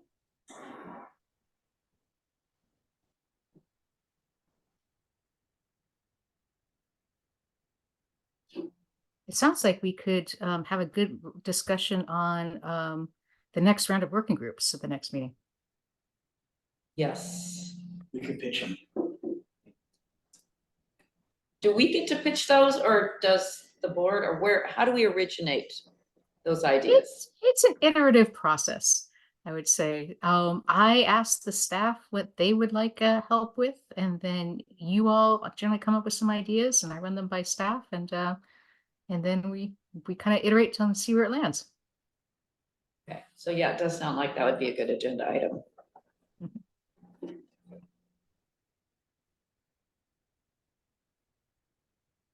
All right, did we do it? I think so. Are there any public comments on? No, questions or comments? All right, then this meeting is adjourned. Thank you, everyone, for coming. If anyone would like a poster about the Love Earth Festival, I can give you one. I would love one. In Spanish and English? In English.